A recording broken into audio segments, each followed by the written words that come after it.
To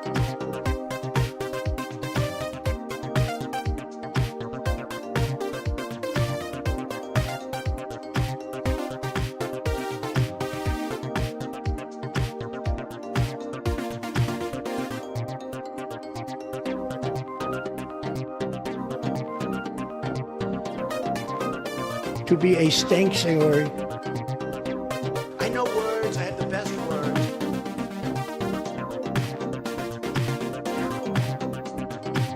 Check.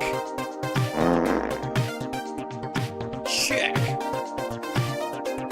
I never thought anybody could forget so much so fast without a severe blow to the head. Man, I'm tired of being right. Sportos, motorheads, geeks, sluts, bloods, wastoids, dweebies, dickheads. They all adore him. They think he's a righteous dude. See this? This is my boomstick! Something strange happened to me this morning. Was it a dream where you see yourself standing in sort of sun god robes on a pyramid with 1,000 naked women screaming and throwing little pickers at you? No. Why am I the only person that has that dream? Michigan gave us Motown, gave us Motown, gave us the Mustang. Would you classify that as a launch pad or a design pad? How, in the name of Zeus's butthole, did you get out of yourself? All right, I'm getting started.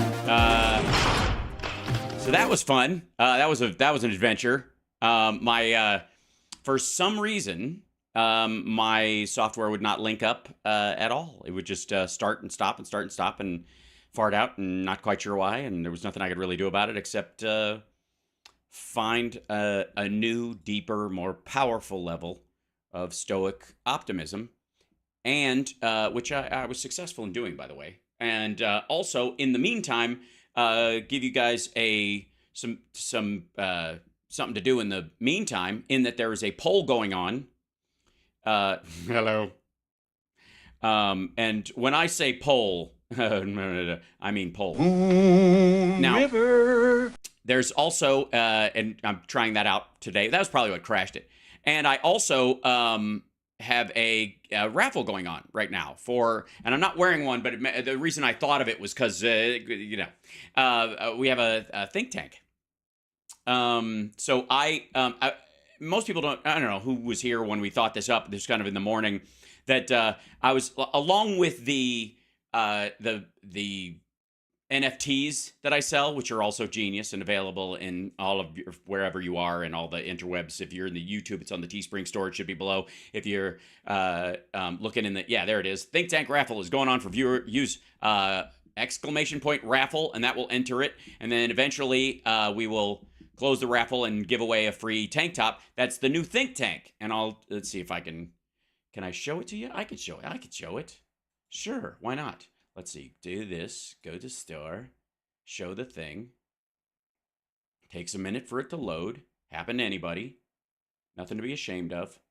And it's this guy right here. I designed this a little bit ago. Should I put it in? This guy right here, the Think Tank. So there it is. That's the, see, get it? It's a think tank. Reminding people to think. Because it's a weird thing. But anyways, so we're having a raffle going on in the Twitch chat for that. It's open to everybody. I'm still terrible at bilking people out of money. I am not going to make it only open to subscribers and that kind of stuff. If you want to subscribe on these sites that cost money to subscribe, like Twitch, or become a member on YouTube, do so of your own free will because you want to support the show, not because I'm keeping something behind a firewall just to squeeze cash. I'm not gonna do it. I know what you're thinking. Terrible businessman. Yeah, that's why I went into the arts. It's fine. And Debbie, you have to put the exclamation point before the word raffle. That's how Twitch stuff works. Just letting you know. So I would show you, but I would accidentally enter myself into the raffle, and I don't want to do that. So If you have any questions, that'll show up in there. And also the poll is in there as well. Yes. That's on the Twitch side of things. I will eventually find a way to do it on YouTube. I think there's a version, but we'll make it happen. Anyways, thanks for subscribing simply because you appreciate what's going on here. Same thing with our Patreon people. Love you guys. Thank you at whatever tier you're at for sticking with the show and helping us build up to it. We are just over 2/3, though officially. We hit the 2/3 mark, depending on extras, obviously, of the fund for the computer via the Venmo over here. And I obviously, at some point, I'm gonna have to just pull it from here. If we don't reach it by some date, like, I don't know, by September 1st or something, more than likely what I'm gonna do is just kind of like call in favors and bring it in from other areas. But that's the goal. So there you go. But there you go. A poll is going on for who is the biggest doom sprayer. That will be in the chat right now. And that one you do a exclamation point vote, and then you put a slash for whoever you're voting for. You slash Rusty Trombone, TYT, Glenn Beck, and I think maggots in general, because I didn't want the trolls to feel left out. And by the way, hi trolls. Boy, are you guys having a rough one these days. Woof. And I'll show you why in just a moment. But sorry, is my tank top distracted? No, sorry. I was going to go to the gym, and then things got away from me, and then I was like, I'll just change right as the startup is happening for the show. I'll go grab a shirt and blah blah blah, and then everything went to shit. So I just forgot I was wearing this until then. Anyways, appropriate though that the Think Tank raffle is going on. Also, the store is there all the time at halsparks.live/merch. I never tell anybody about it because I'm a complete asshole, but it's available in multiple colors and all that kind of stuff. So there you go. I also have a bunch of others, including, by the way, this shirt, which I'm particularly proud of. And I don't know why no one else thought of this. Men, guys, I don't know why no one else thought of this shirt, but I'm so proud of it I can barely stand it. This shirt, come on. Ladies, you know what I'm talking about. I'm just proud of that shirt. Is it ridiculous? Yes. But still. Anyway, so I designed that one myself. And then along with that, there's other stuff, including my own Nerd Halen shirts, which I made there as well. These are all things I made myself. See the Nerd Halen, and you got a pocket protector thing there with the guitar necks on it. I thought that was cute. Anyways, so I made those myself in art class. No, I did them in Photoshop, and then I put them on. They print shirts and stuff. Anyway, so there you go. Along with our beloved NFTs. So there's me pitching and selling stuff. You happy now? Shit. Hal, I think I need that. It works for women too. Yeah, I know. I know. I've never been around a woman who felt that way after she was with me. But no,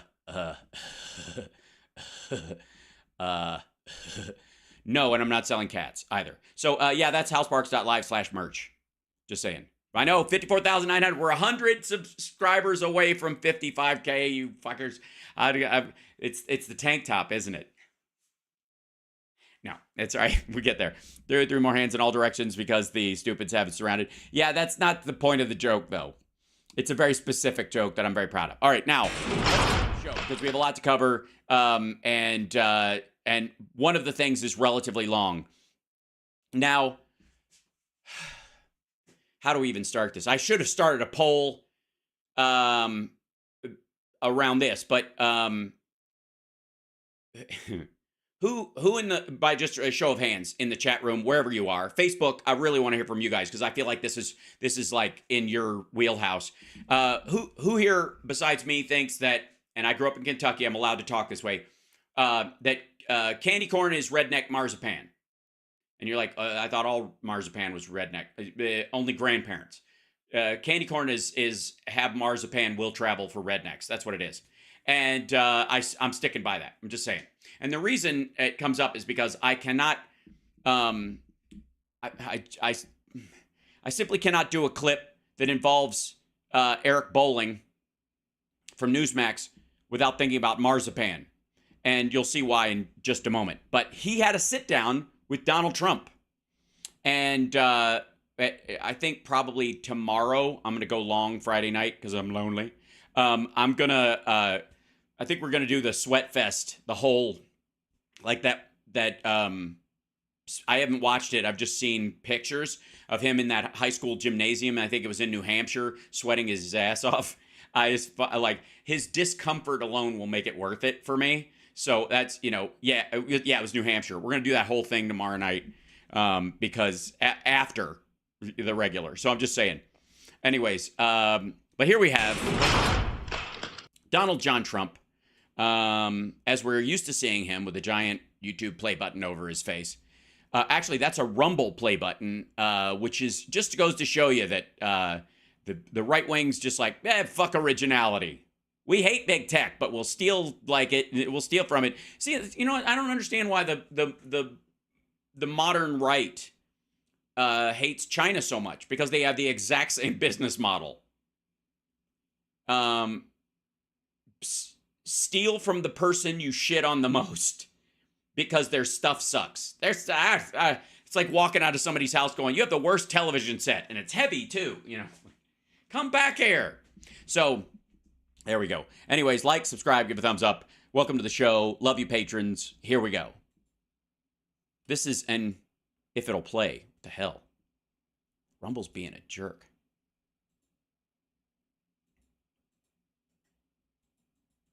That's so weird. Look at that. There's no video in it at all. What is happening? What's that? Does this one work? Nope. Okay, now I got it. Oh, that's you know what? I think I have a problem with my computer board. I think that's what it's called. Computer board. That's what it's called. Yeah, there's something wrong with the computer board. Let's see.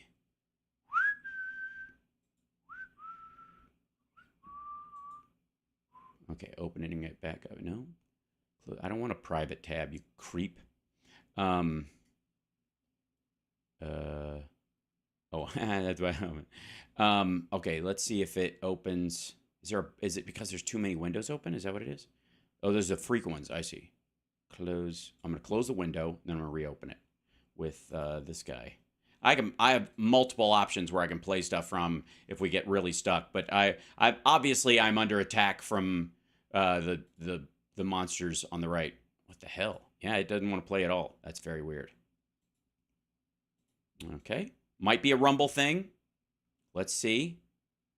Bringing this in. I see movement on those videos, so let's see. Let's go to, who was it? Trump, Newsmax, Bowling. Yeah. That's it. Trump would love to do. Is that the whole thing? I think so. There we go. It's just a 3-minute one. Shit. I want the whole thing, you bastards. Videos. There we go. Yeah, Rumble's having a problem, apparently. But we'll get through it. We'll make it. Don't worry. I hear the audio playing on at least that one, so give me a second. Oh, I know. Maybe I know what it is. I think I know what it is. Take this. No, take this. Copy the link, and then I'll go into here. 1 second. I could fix anything. I don't give a shit. Control V. Whoops. Okay, I just want to paste it. And then we go here. And we'll see if... Mr. President. Yep. Oh, God. The audio is ass. But it's loud enough. And God damn it, people like me. All right, here we go. So, excellent. Okay, fixed it. It's what I do, man. Come on. Yeah, that's... Now you know why every time... I see this, see Eric Bolling, I think of marzipan, because I think he's the only person who actually, when he gets, I looked it up once. What's the face filler stuff? Is it Juvederm? I always feel like I'm getting it wrong and it's an insulting word to say. Oh, and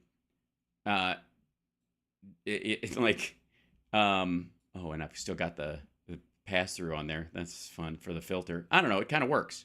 Yeah, just leave it. You can kind of see the hint of Epstein and Trump there. To just, it's weird because it was based on that woman's kind of weirdly green thing. So we'll just ghost him behind there. Look at that. Doesn't bother me. All right, now it's working. Thank you for staying in put while I fix my shit. All right, here we go. Now let's see if the audio comes to you guys. Thank you for sitting down with us, spending some time with us. Yeah, because we know you hate to sit. We can tell from your physique. A very busy schedule. You've been... Yeah, you've been golfing, responding to subpoenas, doing a little more golfing. You've been screaming, hiding, shitting your pants, responding to subpoenas, golfing, I understand. Killing it. You've been doing extremely well. The poll numbers are... Oh, yeah, killing it. Are off the charts. You got some new polling. Tell us about it. Oh, Eric, no. You don't have to tell him.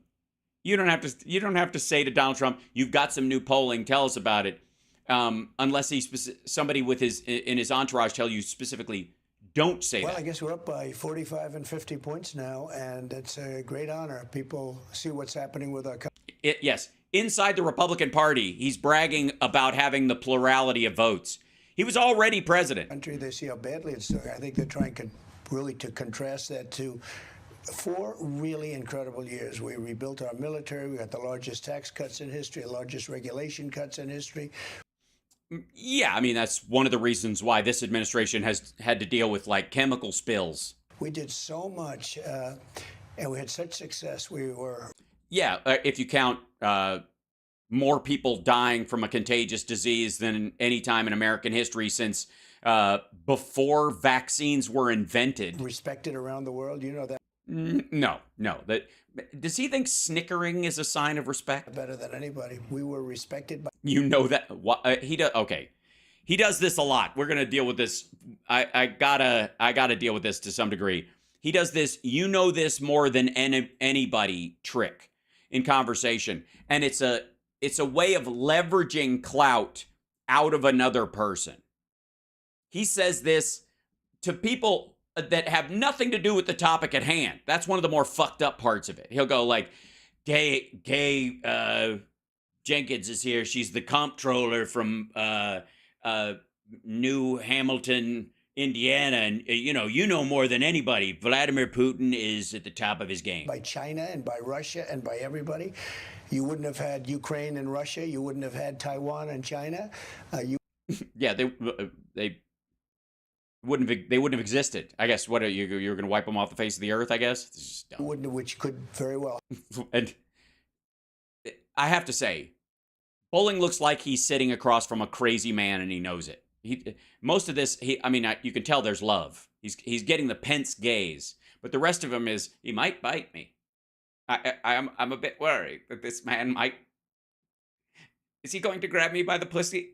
And how should I feel about it? Happened, by the way, and we were doing very well as a country, and then all of a sudden, over half of the electorate disagreed with that. We have this group of people running.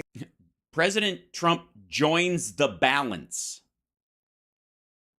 Is that the name of Eric Bowling's show? Joins the balance. And they're incompetent. This Joe Biden is just an incompetent man, and he's. Yeah, it's amazing. As incompetent as he is, I gotta say those jobs numbers. So what you're saying is maybe you were just too competent for the job. That's what it was. You were overwhelming everybody with your competence. That's why you couldn't get an infrastructure bill passed. That makes sense now. I'm starting to. Okay. Crooked as you can be. Call crooked. We really do. We call him Crooked Joe now because.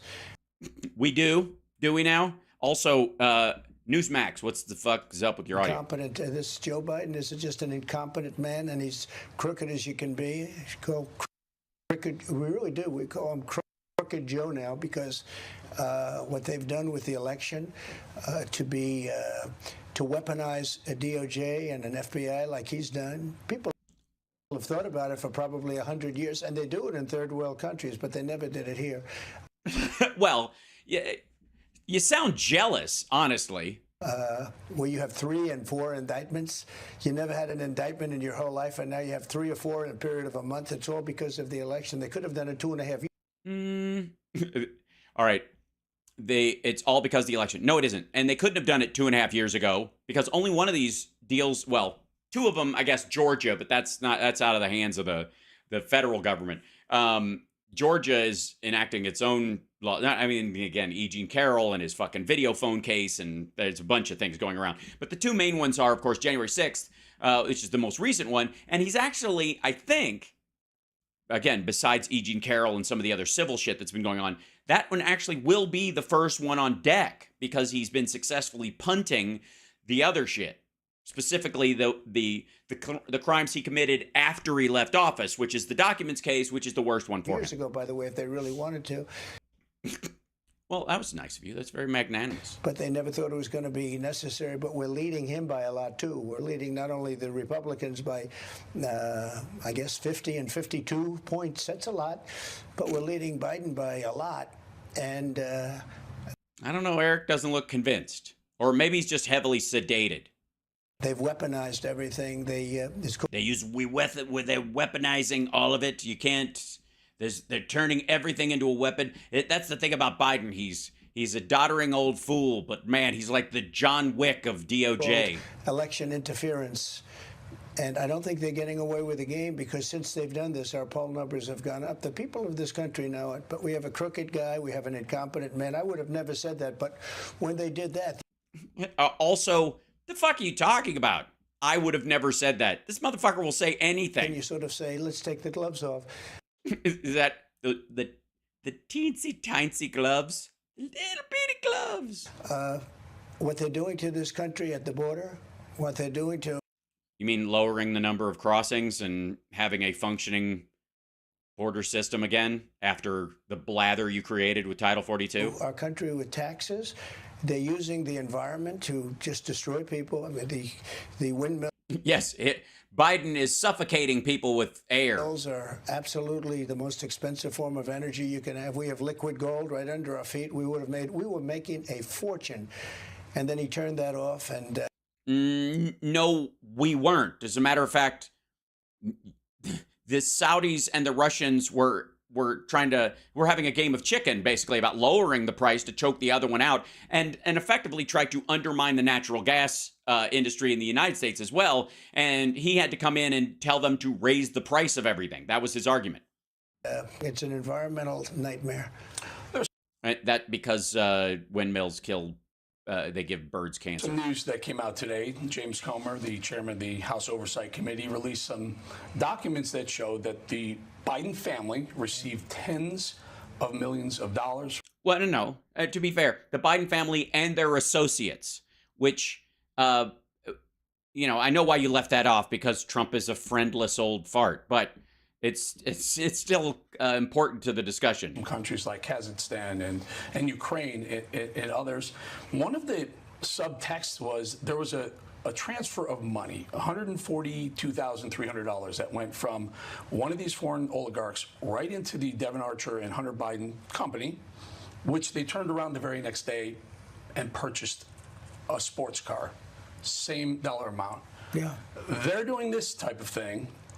Wait a minute. They didn't just give him one of their Porsches and put it on a boat and send it over and go, this is my prized possession. They sent money to Hunter Biden for him to buy a Porsche in America? That money was spent in America? Now, I don't know what, fuck it around, nobody cares. They all got bonus. Devon Archer got bonus too. They all got bonuses because they finished this gas pipeline because before nobody had been able to do it. Get the fuck out of here. Secondly, Trump can't drive. I think that's the most upsetting part of it. And you're answering indictments and arraignments. Well, it's incredible. I mean, it really is incredible. And they didn't teach me at Wharton how to answer. They taught me nothing about being indicted, being arrested. These are not words I even learned what they even meant till it happened. I also didn't know how to drive. I don't know anything about this. The only thing I really know is gas. And I'm answering them not for that. I'm answering because I question an election. Not only question, I totally dispute that election. I think it's No. Again, nobody anywhere has ever been indicted for questioning the election. Unless you define questioning the election by, say, like nearly beating a cop to death and shitting in the Capitol and attempting to murder the Speaker of the House, the sitting Speaker of the House. If that's what you mean by questioning, I question your questioning. ridiculous what happened, and that they allowed that to happen, and that the media doesn't want anybody to talk about it. But Oh, Newsmax.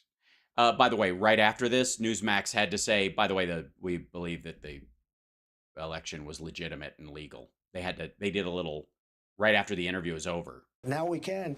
And we did something yesterday. You know, now that we have the subpoena power, because we now have subpoena power, all of a sudden the J6 committee, the unselects, I call them, everything was deleted and destroyed. The documents, everything was deleted and destroyed. What? All right. I don't even know what the fuck what does he mean everything was deleted and destroyed? First of all, it was on display. Secondly, they have a fucking website. Wait. This is going to make me nuts, isn't it? Okay, hold on. Let's see. Committee website. Maybe this is what he means. A House.gov committee no longer standing. Yep. Lisa Select. Today they view more. Let's go here. Media Center press releases. Select committee witness materials. Just gonna open a couple of pages of it. See what's what. I'm just gonna say, chat room. Maybe you fuckers can help me out with this. I don't know what the fuck he is talking about. But does anybody know what where this even fucking comes from? Anybody? Because I'll show you what I mean. This is the January 6th committee's website, okay? Which is still up, even though Republicans are in control of the House right now. They have a media center where you can watch all of them. All of them are posted on YouTube. Then you go release of select committee materials. Here you go. You go view more. This is where I clicked into this. And right over here on the right, it says select committee witness materials. Here's all this shit right here. Here you go. You want to see Matthew Thomas Walters' statement? There it is. One click. I don't know. Release of select. Here's the materials. Let's see. Maybe these 34 records can be found at the website. There is these folks. That's the first message. And then release of committee materials 2, part 1, part 2, release of select committees. These are the memos sort of about it. And then this is the actual material itself. Letter from the chairman, vice president of Homeland Security, blah, blah, blah. It's from Liz Cheney and Benny Thompson. These are all the witnesses. These are, I don't know what the video is all there. Yeah, you can buy several books of it. Exactly. I don't know. I honestly, and I don't think, I'm pretty sure Bowling, I mean, I don't know how, does he push back on this? That's a criminal act. So all of that stuff, all of that nonsense you watched for a year and a half go on with all Democrats and 2 so-called Republicans, but they were worse than any of the Democrats, Kinzinger and Cheney. It's all been deleted and gotten rid of. No, it hasn't. What is he? Honest to fucking God. What? What is that? What? I am used to him saying ridiculous shit. Hold on. CNN saying what? Hold on. Somebody said something in there. Oh yeah. Honestly, chat. Anybody know what he's referring to? No, no. Jan 6 text messages wiped from phone. Oh, is that what he's talking about? CNN Jan 6 text messages wiped from phones. Is that what he means? Like their communications between themselves about the... All right. Even then, that doesn't fucking mean anything. What does he want? A bunch of like texts going, "What a fucking asshole," and he wants to go, "See, they don't like me. That's why they keep paying attention to all this evidence, because they don't like me personally. Otherwise, they would just let me off the hook." Get the fuck out of here! It's so weird. What is the Secret Service wipe their phones? Yeah, well, syphilis is a hell of an STD. His Secret Service deleted their phones? Yeah. That's normal, though. What is Trump talking? I honestly don't know. Again, maybe he'll push back. Maybe. They deleted it because they didn't want anybody to see it, because the real answers were there, but they didn't want to report it. That's incredible. And when you talk about Russia and you talk about money coming in, during one of the debates, if you remember, the second debate, I said, what about the mayor of Moscow's wife? $3.5 million. And Chris Wallace was like fighting me. You shouldn't ask that. You shouldn't. And nobody's mentioning that. But that was a major bone of contention, because I was saying, oh, dear God, Your Honor, we're charging him today with a 3 counts of bone of contention. I don't know what Moon River. Where is one's bone of contention? I've always wondered. Drop your shorts and bend over, Mr. Babar. All right. to Chris Wallace, he got $3.5 million, and I believe it was him, indirectly or directly. Who gives a fuck what you believe? There's paperwork, asshat. They invested that money on her behalf. They didn't get to keep it. They got to keep a percentage of the profits, just like any investment group. If he had that, why the fuck was he borrowing? All right. And I was debating Joe Biden, not Hunter Biden. Right. We know this. Yes, which makes it even more ridiculous to bring it up. $3.5 million. I said, what about the $3.5 million from the mayor of Moscow's wife that was given to you? And Chris Wallace, really? I said, who am I? First of all, was given to you. Okay. Comer's been all over this shit. Nobody is saying that money went to one person, much less Joe Biden. Again, even Devin Archer's like, they were investing it on her behalf. By the way, most of it, ironically enough, back into Ukrainian oil and gas.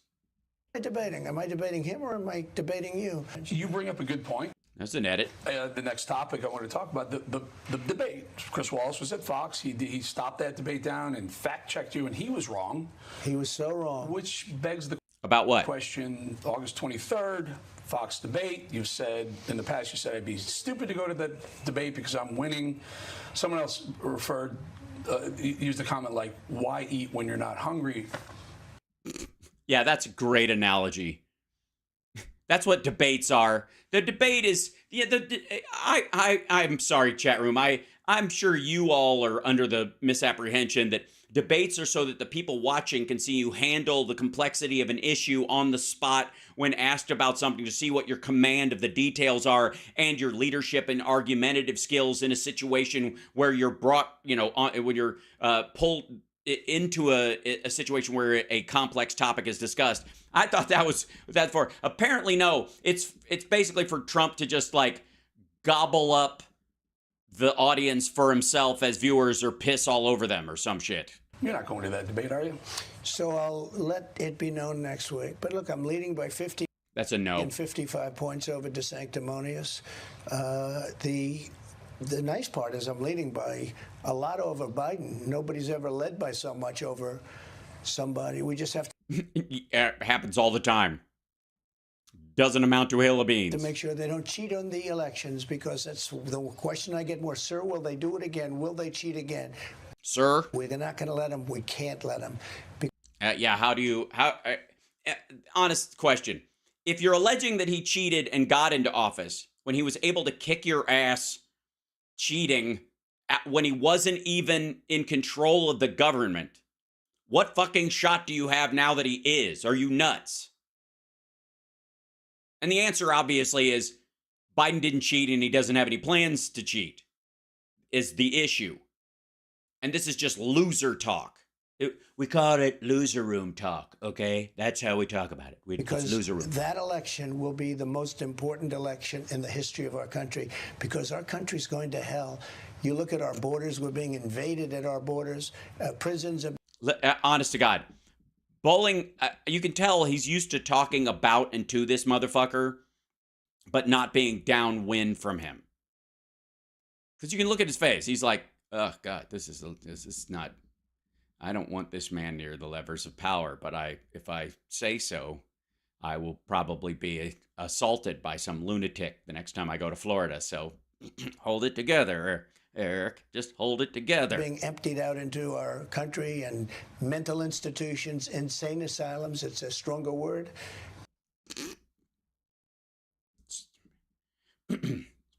Multiple words. Which one's the stronger word? Insane or asylum? I don't know. But maybe you hate the word asylum, so he's just focusing on insane. I don't know. Or words, because he would say word. It's words, but insane. Wait. No. You don't get to fuck up and say that Biden would fuck up the way you just fucked up. I know words. I have the best words. What? Out into our country and mental institutions, insane asylums. It's a stronger word. But or words, because he would say word, it's words, but insane. No, you just said word, you fuck. What is that? Good Lord.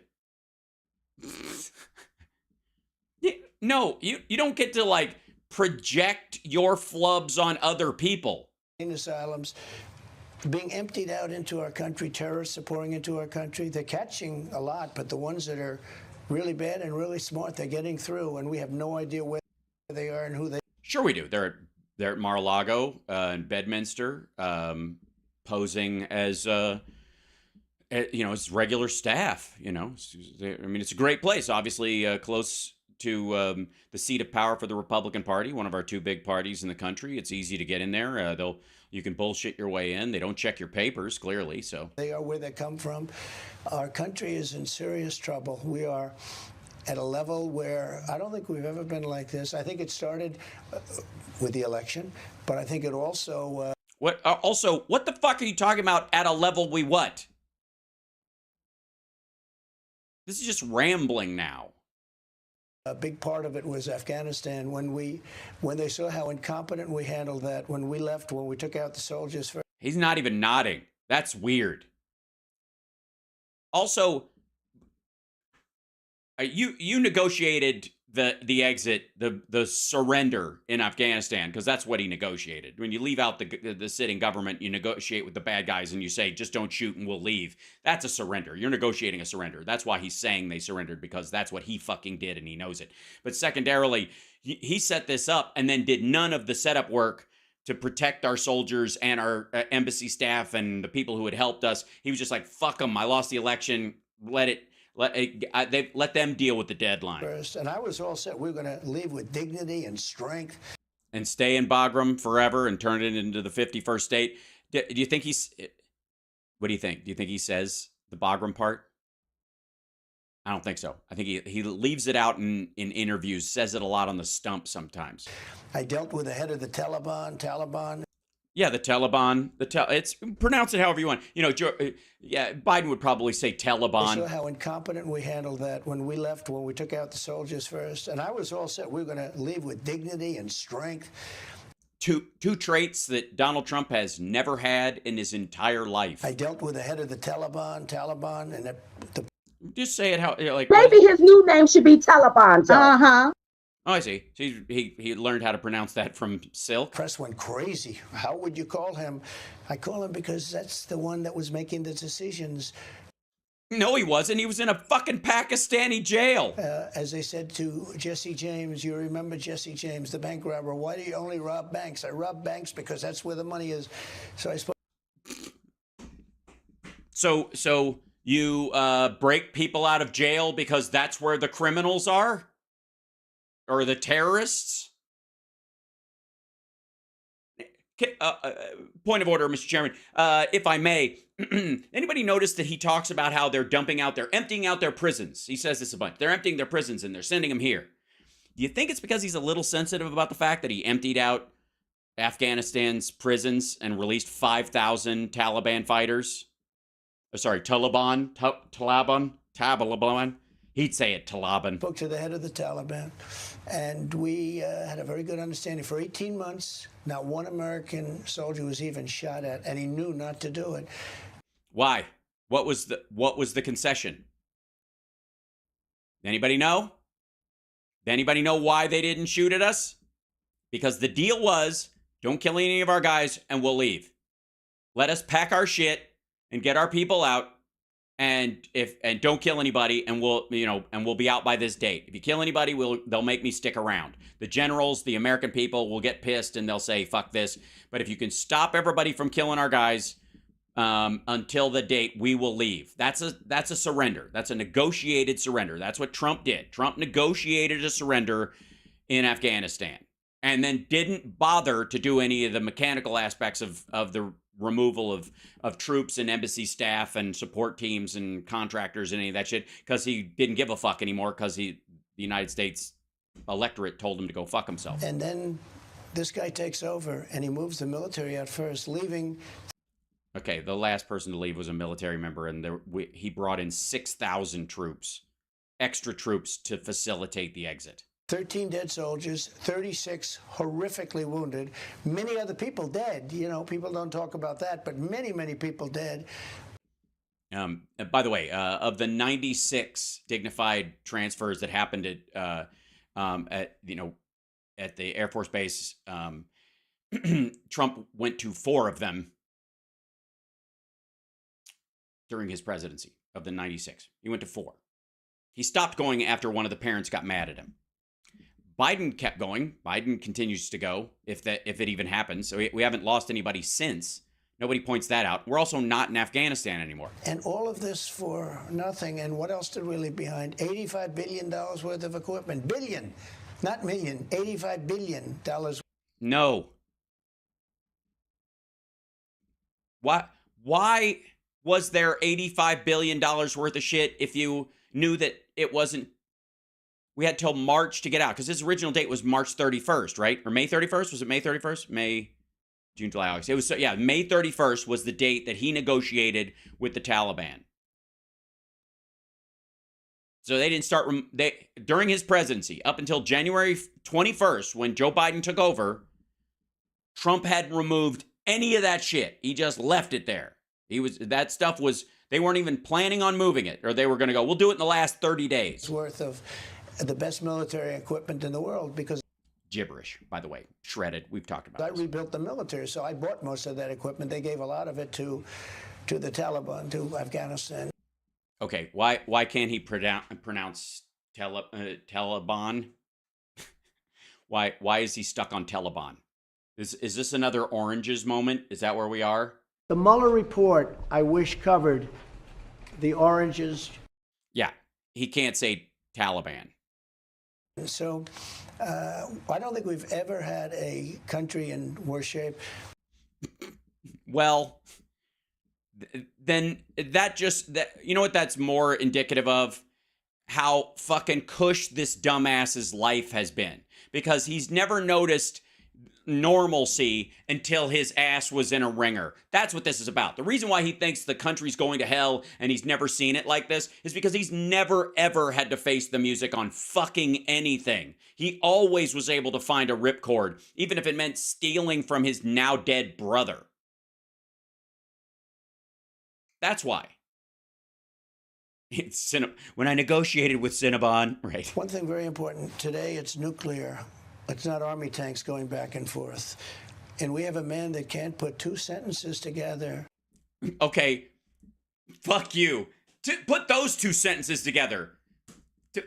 He just said 2 sentences. Let's try and see if we can put those 2 sentences together. Because I rebuilt the military, so I bought most of that equipment. They gave a lot of it to the Taliban, to Afghanistan. So I don't think we've ever had a country in worse shape. One thing very important, today it's nuclear. Okay, one thing very important. Today it's nuclear. That's one sentence. It's not Army tanks going back and forth. It's not Army tanks going back and forth. That's two sentences. Put those together. And we have a man that can't put two sentences together. He literally failed at putting two sentences together. For fuck's sake. We're not in a nuclear exchange, you dumb motherfucker. All right. Who says this? It isn't a 5-year-old? Exactly. He has no idea what's going on with Russia, with China, with Pakistan, with India. Well, why don't you tell us, motherfucker? You've got the best words. You know all these people. I know words. I have the best words. Right. You know what? To quote Silence of the Lambs, to quote Hannibal Lecter, thrall me with your acumen. Why don't you explain it to us, motherfucker? What is going on with Russia, China, Pakistan, and India? I'll tell you one thing that's happening. You want to know one thing that's happening? It's a little detail. And, you have to give me a little break because I was never president of the United States for 4 years. This is just, regular street brains, as it were, I suppose, this uneducated Kentucky boy that I am.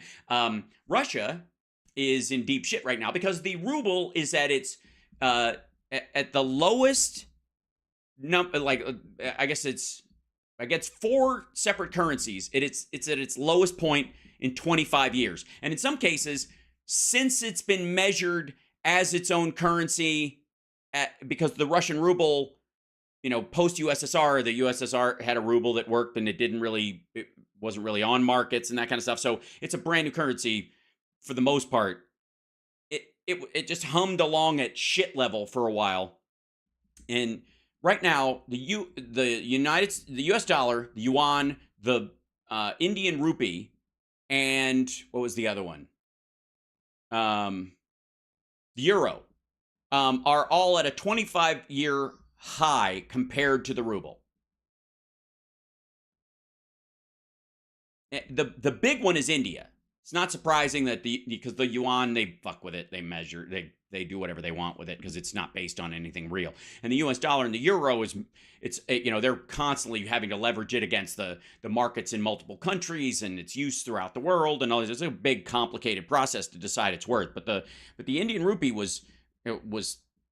it stayed well below. This is the first time, I believe, if I'm not mistaken, this is the first time the rupee has moved above the ruble in worth. It's worth 1.16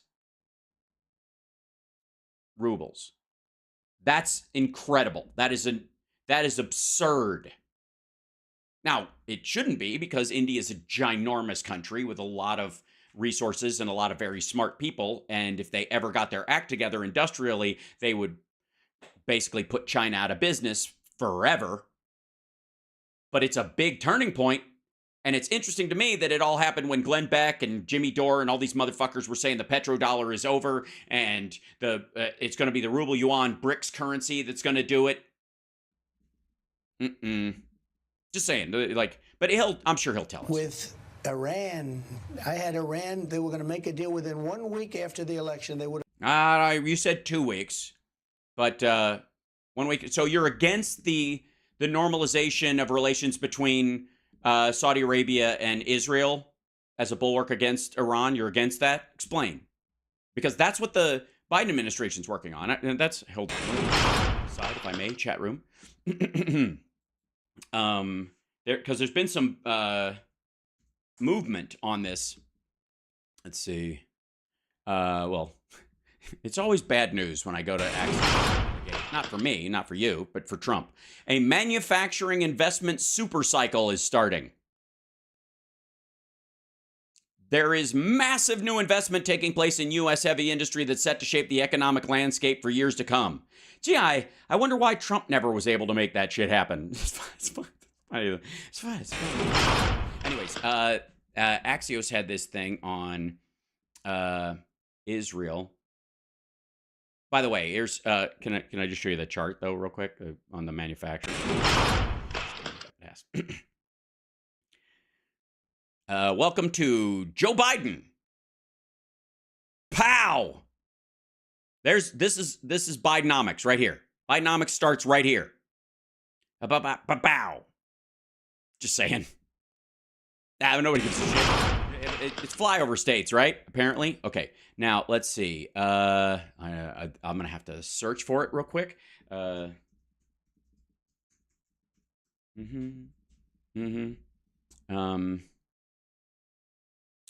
there you go. This was a scoop from them. Israel's Mossad chief secretly visited D.C. to discuss Biden's Saudi initiative. Mossad Director David Barnea secretly visited Washington nearly 2 weeks ago for talks with senior White House and CIA officials about the Biden administration's effort to reach an agreement with Saudi Arabia that would include normalization between the kingdom and Israel, two U.S. sources told Axios. By the way, my guess this happens somewhere around Christmas or maybe spring of next year, and it's going to drive right-wingers fucking crazy because the whole Abraham Accord shit is meaningless compared to this. Driving the news, the Israeli-Saudi normalization issue is only a small part of the Biden administration's efforts. The Israeli government wants to give its input on potential U.S.-Saudi bilateral agreements. The two countries are discussing that would likely affect bilateral agreements that the two countries are discussing that would likely affect Israel's security, including possible U.S. support for Saudi civil nuclear program with uranium enrichment and potential U.S. arms sales to Riyadh. Now, the other part of this is the uranium enrichment part, because we are about to move into, is in terms of climate, a gold, a platinum age, we'll call it, of nuclear energy. Just telling you, just giving you the heads up. Never mind if the fusion shit comes online. U.S. officials previously told Axios that the White House wants to try to complete its diplomatic push with Saudi Arabia and Israel by the end of the year or the beginning of next year, before the presidential election consumes President Biden's White House National Security Advisor Jake Sullivan traveled to Saudi Arabia last week, met with Crown Prince Mohammed bin Salman and other senior Saudi officials. The White House said after the meeting, Sullivan and MBS discussed bilateral and regional matters, and that means this, including initiatives to advance a common vision for a more peaceful, secure, prosperous, and stable Middle East region interconnected with the world. One of the big things that happens with normalization is that the Palestinians get sort of an anchor in the argument if the Saudis and Israel normalize. If that happens, that's that. That's the biggest step in their relations ever. Peace treaties being what peace treaties are, the normalization of economic relations between those two countries will do it. That's a huge, that's ginormous. And maybe look back and read my own text. It happens. 29 months. Thank you so much for, you've been in there since the beginning, because that's pretty much how old this show is. Anyways, love you guys. Like, subscribe, thumbs up, blah, blah, blah, blah, blah, blah, blah. I don't trust MBS, and you shouldn't. But the Saudis in general know that they're running out of oil, and they're going to have to do something else. And Israel already has a financial basis and an import-export and sort of regionally fueled business, setup as far as their stock market and their goods that are made and sold by and through there and yada, yada. Whereas Saudi Arabia has just been skating on oil for a long time, and they're fucked if they don't, if they don't come up with something else quick. Thanks, Amy Lynn. Oh yeah, why am I getting so much lag? Same with the local Wi-Fi separates 5G. I'm sorry you're having it, but we're here for you. I'll stick around. Don't worry about it. Okay, so anyways, what was the preload to this? It's not Army tanks going back and forth. Oh yeah, this is the shit. It's not Army tanks. It actually is Army tanks going back. It is specifically Army tanks going back and forth. And we have a man that can't put two sentences together. He has no idea what's going on with Russia. Oh, the Iran deal. That's what it was. With China, with Pakistan, with India. Person, woman, man, camera, TV. Yeah. If you get it in order, you get extra points. With Iran, I had Iran, they were going to make a deal within 1 week after the election. They would have had a deal and there would have been no nuclear weapons. Now they're very close to having a nuclear weapon. You left the deal where they weren't going to enrich uranium and build a nuclear weapon. You're the one who got us out of that. well before the deadline. It wasn't even like, it was a shit deal, but we'll write it out to the end. Then the next time it has to come up, we'll play hardball, right? And the irony that this motherfucker could have waited and gone, in my next term, that's when that awful Iran deal they did. I fucking hate teaching people how to sell their own bullshit, but it's not. If Trump had any fucking brains, he wouldn't be Trump. But if you were selling what he sells to his viewers on the regular, one of the things you would have done for your reelection is, in my next term, the Iran deal will be coming to a close. And I think they did a shit job with it. And when it comes time to re-up that deal, we're going to play hardball. I'm going to, I'm going to ratchet up our demands and make it happen. And do you want me or this guy negotiating the new deal? Now, obviously, Trump in his own mind had what he thought was an ace in the hole, is that he could guarantee that Russia would undermine any relationships we previously had in Iran, to make sure that if Biden tried it, it would fall apart. And that's what's been going on. And we have a man who's grossly incompetent as our president, and he has no idea. You take a look at what's happened to us worldwide. What has happened to it? Just tell us. What's happened to us worldwide? You mean NATO being stronger than ever, and American alliances being more sound than ever? You mean the AUKUS agreement? You mean the Quad being rebuilt? You mean like the reshoring of factories worldwide? Saudi Arabia has left us, essentially. All right. First of all, no, they haven't. And second of all, if they had, good riddance to bad rubbish. Iran is a disaster. We would have had Iran. It was going to be very good for everybody. There would have been no nuclear weapons. But China's trying to take over the world, and they're doing it. They're in Cuba now. They're taking over, essentially, quietly, militarily. They're taking over Cuba, but they're... Do you think the Cubans have a say in this? Nah, probably not. Taking over South America. They're taking over South America. Uh-huh. You know what would have slowed that down? TPP. However, somebody killed it 2 days after they took office, and then got paid to do so, allegedly. Taking over the Panama Canal. How about the... With what? Panama Canal. How about the Panama Canal? Lost 36,000 lives. The mosquito. We lost... What? Wait, what? We lost 36,000 lives, the mosquito. They're taking over Cuba, but they're taking over South America. They're taking over the Panama Canal. How about the Panama Canal? We lost 36,000 lives. The mosquito. We lost 36,000 lives building the Panama Canal. It was stupidly sold for $1 to Panama. Okay, how about that one? It was done during the Carter administration. It was sold for $1, and now China is taking it over. But they have... Okay. Eric Bowling knows this is basically bullshit, but he can't say anything. This is a man trapped. Now, like he's taking one of the ways that Trump lies is he takes like details about something and exaggerates them to give them more value than... Oh, I'll show you. Hold on one second. Well, I'll show you what he's referring to. Somebody just told him this. This is why.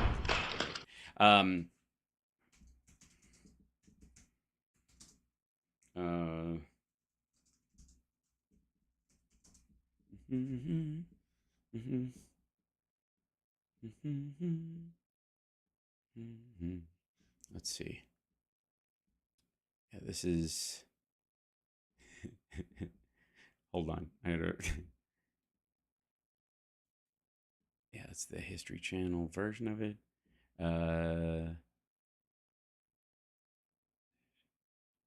I'm looking up. Hold on. Okay, there's a new one. Yeah, we'll just open this one. There you go. Then over.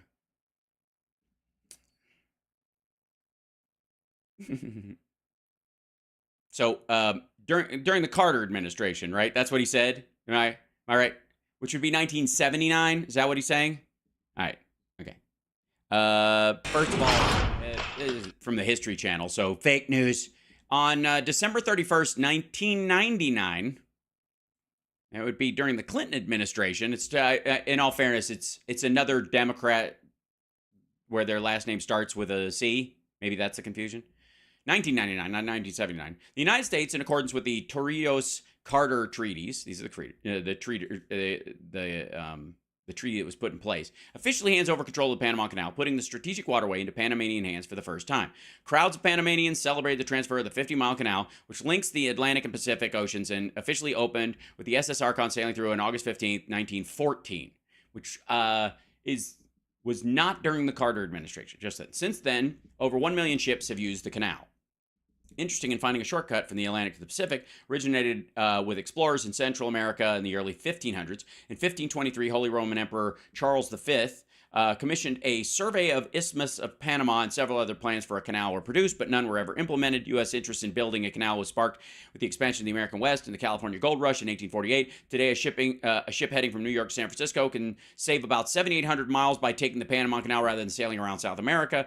In 1880, a French company run by the builder of the Suez Canal started digging a canal across the Isthmus of Panama, then part of Colombia. More than 22,000 workers died from tropical diseases such as yellow fever during this early phase of construction. Now, you'll recognize French company. You'll recognize workers. These are not Americans. These are workers from around the area, largely, some brought in from other places, and the company eventually went bankrupt, selling its project rights to the United States in 1902 for $40 million.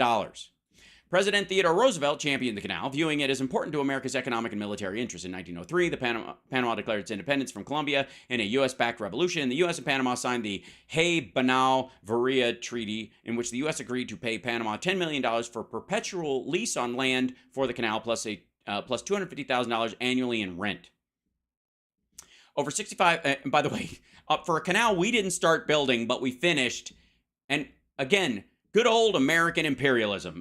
Can we just use this as an example of the American imperial America is always imperializing America, and why wouldn't it be? First of all, we rented the fucking thing. We paid them $10 million for the lease and $250,000 a year annually in rent. Over 56,000 people worked on the canal between 1904 and 1913, and over 5,600 lost their lives. So I guess he's adding up the 22,000 here and the 56,000, and he gets to, of course, with Trump math, 32,000, which it isn't, but whatever, and not Americans. When finished, the canal, which cost the U.S. $375 million to build, was considered a great engineering marvel and represents America's emergence as a world power. In 1977, responding to 20 years of Panamanian protests, U.S. President Jimmy Carter and Panama's General Omar Torrijos signed 2 new treaties that replaced the original 1903 agreement and called for a transfer of canal control in 1999. The treaty, narrowly ratified by the U.S. Senate, gave America the ongoing right to defend the canal against any threats to its neutrality. In October 2006, Panamanian voters approved a $5.25 billion plan to double the canal size by 2015 to better accommodate the ships. So Panama has a much bigger investment in the canal than we do. Does anybody think that Panama would be the country that it is as far as its wealth and stability that it has managed to have if it hadn't had the canal, which the French started, the Americans finished, and then they now have enough. They have enough money in Panama, and compare it to the other surrounding countries. What else? What else do you get from Panama? Panama Jack shirts. They were able to invest $5.25 billion to double the size. Ships pay tolls to use the canal based on each vessel's size and cargo volume. In 2006, the Maersk delis paid a record toll of $249,165. The smallest ever toll, 36 cents, was paid by Richard Halliburton, who swam the canal in 1928. You have to pay by volume, and it was one guy. So this is why Eric Bolling is looking at Trump like that. Tell us the story again. So we just ran through the Panama Canal. Tell us again. There we go. They're in Cuba now. They're taking over, essentially, quietly, militarily, they're taking over Cuba, but they're taking over South America. They're taking over the Panama Canal. How about the Panama Canal? We lost 36,000 lives. The mosquito. Okay, no, we didn't. We lost 36,000 lives building the Panama Canal. It was stupidly sold for $1 to Panama. Okay, how about that one? It was done during the Carter administration. It was so. No, it wasn't. No, it wasn't. No, it wasn't. Sold for $1, and now China is taking it over. But they have President Xi of China no respect for this country anymore. They have no respect. We're like a laughingstock because we have an incompetent president. Okay. The idea is that did you think they respected Obama, or do you think they respected Clinton, or do you think they respected George W. Bush, or George H. Bush, H.W. Bush, or when Reagan in his doddering later years?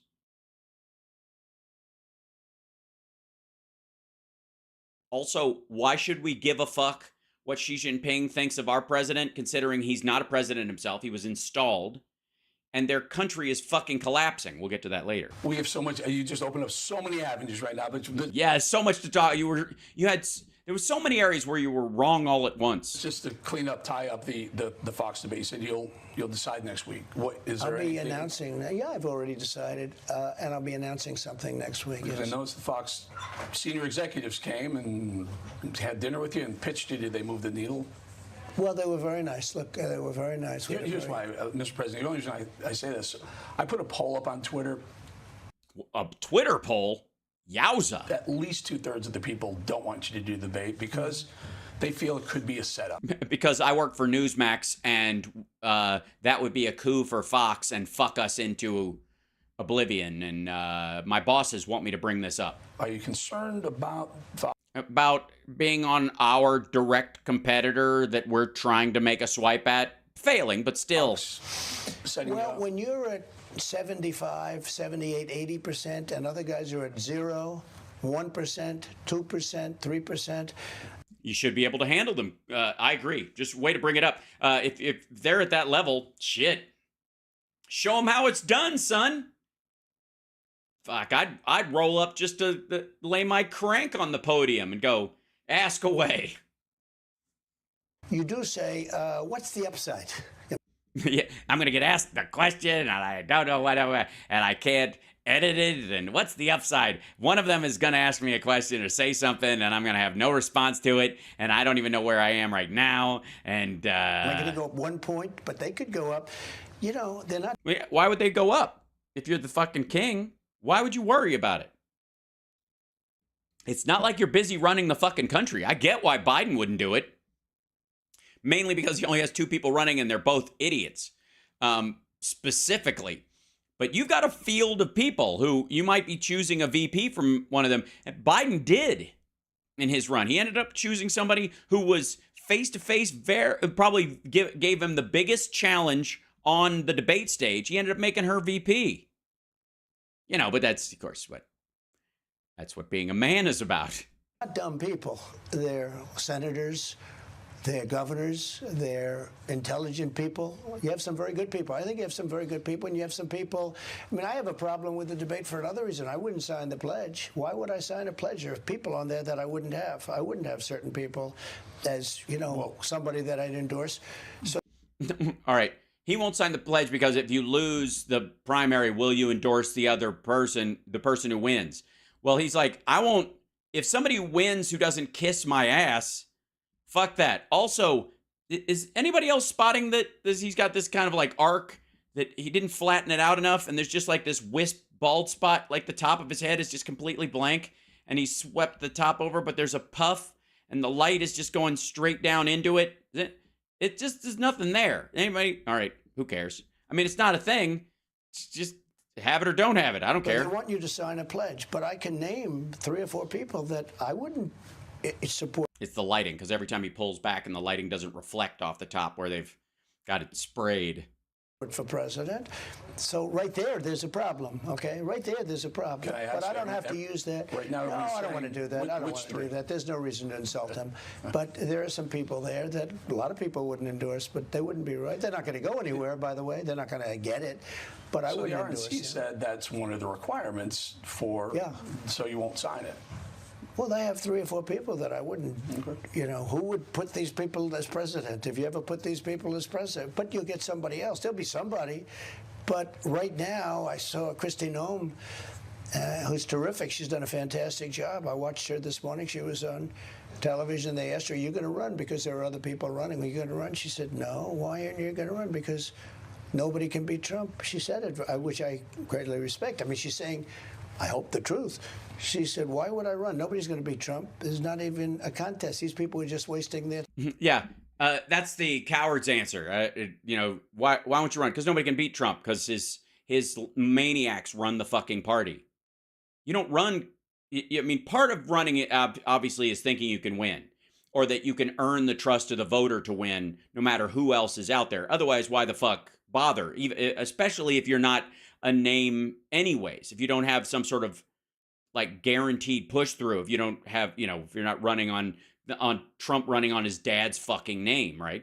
If you don't have that, you're already ice skating uphill. But the idea is you do it because you think you could make a difference and you're uniquely qualified. What she means is, I'm young, I can wait this out, he won't run again, and this time would be a fucking mess, and I could just scoop up some of his voters if I wait around. And what, Kristi Noem, how many, hold on, we have to check this, it's a thing. By the way, you're watching Hal Sparks Megaworldwide, and I think that shows taste and breeding on your part. Let's go, let's see, Kristi Noem, and she's, let's see, so how many, South Dakota has, well, I'll just put this up on there.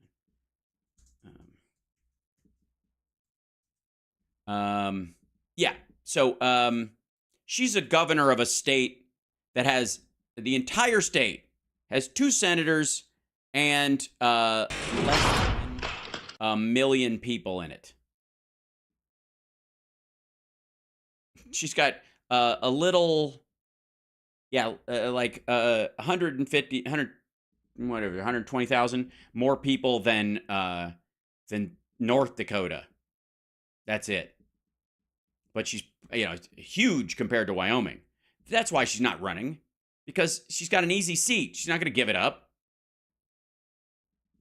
That's exactly why. So, anyways, she's young. Somebody like Asa Hutchinson, who's polling at 0, will ask me nasty questions. Somebody like Chris Christie is polling at 1%, and he's going to ask. Oh, so he's moving up. Me nasty questions and. Nasty questions. And that's for the president of the United States to be asked nasty questions. That never happens. So is it the question or the answer that you're most concerned about? Others too. And then you have some that are very good. I mean, Tim Scott has been very nice, and Ramaswamy has been very, very nice. I mean, Ramaswamy and Taliban. These are, you know, very capable people, very good people. But why would you do that when you're leading by so much? Ronald Reagan didn't do it. Nixon didn't do it. Many people didn't do it. As examples go. And but I'm going to look at it very seriously. I'd like to do it. I've actually got. Does anybody know how many people ran against? I suppose I could look it up. I should have just like an open chat GPT going all the time as a constant assistant. But I don't know how many people. Did he have a primary challenger in the second round, Reagan, that was legit on any level? Gotten very good marks on debating talents, but you want to. You what? Many people didn't do it. And but I'm going to look at it very seriously. I'd like to do it. I've actually gotten very good marks on debating talents, but marks? What are you, fucking 7?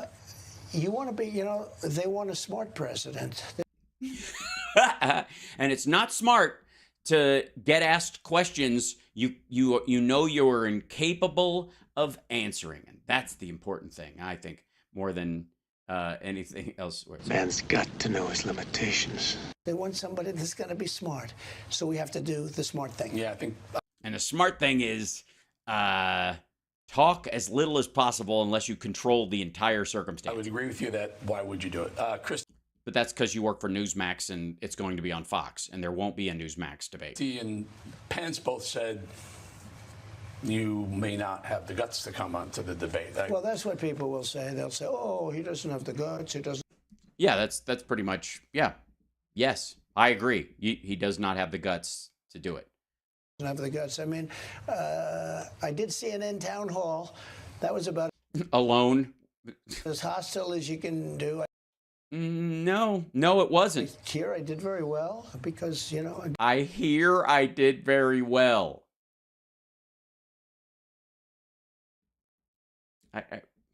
Have the right just given up on like the whole like Hollywood's full of shit thing now? Did Sound of Freedom turn that to where you can just like I go on ratings and marks like you're gonna be the first Nielsen president?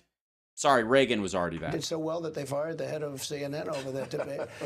But no, they didn't. They fired him because viewership was down, and you were part of that. No, it's not a question of guts. It's a question of intelligence, and I'm going to make a decision. Only an intelligent person would trust their brain and show up. Sure. You know, totally ruled it out. I would love to do it. What do you mean you haven't totally ruled it out? You said you've made up your mind. And you're going to say it next week. In many ways, because I sort of enjoy that. Sort of. But we'll let people know next week. Fani Willis, the prosecutor in Georgia. Fani Willis. Let me change the subject by bringing up a black woman who you hate. They're setting up barricades outside the Georgia. Terrible. They're in preparation, obviously, I would assume, for an indictment. What are your thoughts of her? Because there's some discussion that she may have some questionable background. There's her father may or may not have been in Black Panther. I think that was. Oh, get the fuck out of here. Her father may or may not have been black. I don't know if you know that, but her father may or may not have been a Black Panther. Well, I'll tell you what. Trump's dad went to a Klan rally. How about that? Trump was and his dad were both sued by the Justice Department for not renting to black people, for denying rental properties to black people in New York City. That's not even. I mean, there's some things being said or whatever. That's just true. That's just factually correct. Discussed. She's had perhaps incorrect relationships with some of the people, some of the gang members that she's. Incorrect relationships? You're talking to, you do realize the guy you're interviewing, a judge in New York just said that, what the jury came to the conclusion he's a rapist. Also prosecuting right now. Can she give you a fair shake? No, of course not. Look, I don't think the people of Georgia, where I did very well. Not as well as you needed to do. I won it the first time, and I won it, I think, by much more the second time. No, you didn't. And I know you're basically Eric Bolling. He's using you as part of his defense scheme, which is he's going to make the argument that I believed as president, I had the right to fix the election from the inside, and that those votes were out there. You just had to find enough of them, and then we would make sure it was a legit election later. He's going to say that. He's going to make that argument. It's not going to work because his actions were actually criminal, and you can't take criminal actions. He will make the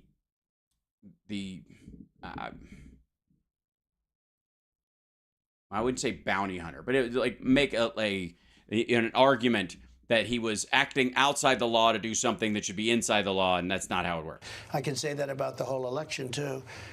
No, you can't. I don't think they'd stand for it. Well, yes, he can. He can say whatever he wants. It's just not true. This woman is not a capable woman. She's a woman that... She's got your number. And maybe she'll change her mind. And I don't know what she's doing. I really don't know. All I know is she could have done it 2.5 years ago if she was going to do something. And this is about a perfect phone call, a call where I'm questioning the election. I'm telling them that, in my opinion, the election was rigged. No, not in your opinion. You could say your opinion, but you say it to your lawyers and your campaign people, and they convey that on your behalf. But you can't, as the sitting president, try to manipulate a governor into finding votes for you that do not exist. And they're saying that I did something incorrect. I didn't do anything wrong. I believe I won that election by many, many votes, many hundreds of thousands of votes. That's what I think. No, you don't. No, you don't. That's that, and you can look at his face. He doesn't really believe it. He doesn't. I mean, he's mad about it. He's mad that he lost by hundreds of thousands and millions of votes. That upsets him, but he doesn't believe it. This is you're watching someone do a running test of their defense in court. I'm just backfilling everybody. Like when I sit in front of the jury and I say, I really thought I'd won. That I need them to believe me. So I got to say it in as many places as possible. That's part of his defense strategy. And I expressed that on the phone call. And I said, I don't know what the number was, like 11,000 or something. He knows it. You're going to tell me you're indicted over the perfect phone call? It was perfect. And you don't know the exact number? 11,790. I said, what I need is 11,000 votes. I won this thing by hundreds of thousands of votes. That's my opinion. And oh, all right. Well, gosh. Is that what he said? That's what this. Okay, hold on. Let's see. Recording. Trump. Georgia phone call. Let's see what he said. You know, maybe he's describing it. Let's see about Mr. President, everybody okay, here we go. Let's see. I mean, this is on the line, and just so this is Mark Meadows, the Chief of Staff. Just so we all are aware, on the line is Secretary of State and two other individuals, Jordan and Mr. Germany. With him, you also have the attorneys that represent there's chapters on this. The President, Kurt.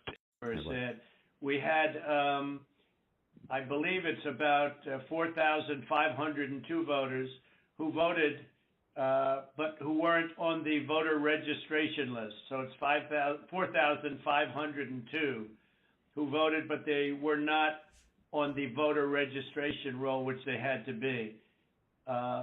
You had 18,325 vacant address voters. They had the address was vacant, and they're not allowed to be counted. That's 18,325. Smaller number, you had 904 who only voted where they had. How long do you think before somebody leans over and nudges him and goes, you do realize that the split in those voters more than likely is equal to the rest of the electorate, and so you're not gaining any, even if you have all of these thrown out, you're throwing out half of your own voters. That's how the guys in Pennsylvania who filed their lawsuit in Pennsylvania with Rudy Giuliani's help got. That's what the remedy they wanted was their votes weren't counted because a Republican official in their county threw out their mail-in votes, and so and whereas in Philadelphia and other places, if your signature was off and they would contact you and they would say, did you really send this in? You go, yes. And they go, okay, come down here and show some ID and prove that it was you, and we'll count your vote. And people did. And they wanted that remedy taken away from people. They had just a PO, a post office box number. And they had a post office box number, and that's not allowed. We had at least 18,000, that's on tape. We had them counted very painstakingly. 18,000 voters having to do with Ruby Freeman. She's a vote scammer, a professional vote scammer and hustler. Ruby. Jesus Christ. Freeman. That is. That's a lie, actually, but whatever. That was the tape that's been shown all over the world that makes everybody look bad. No, just you. You, me, and everybody else. Where they mostly you. Got number one. They said very clearly, and it's been reported that they said there was a major water main break. Everybody fled the area, and then they came back. Ruby Free. Okay, yeah, this is the same bullshit story we've heard a bunch of times. Now, there's got to be a point where he says. And so, Mr. Secretary, I was hopeful that, in a spirit of cooperation and compromises, there's something that we can at least have a discussion to look at some of these allegations to find a path forward that's less litigious. Well, yeah, because we will fail in court because we don't have evidence. I've listened to what the president has just said. President Trump, we've had several lawsuits, and we've had to respond in court to the lawsuits and the contentions. We don't agree that you have one. I didn't agree about the 200,000 number that you mentioned, and I could go through that point by point.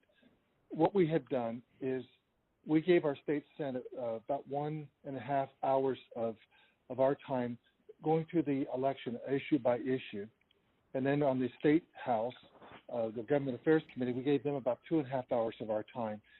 By the way, I'm going to fast forward to the point where he goes, "Come on, fellas, I just need these whatever." I think that's near the end of the call because he gets frustrated. But I'm just enjoying the fact that while he's speaking, you know that Trump is just grinding his fucking teeth.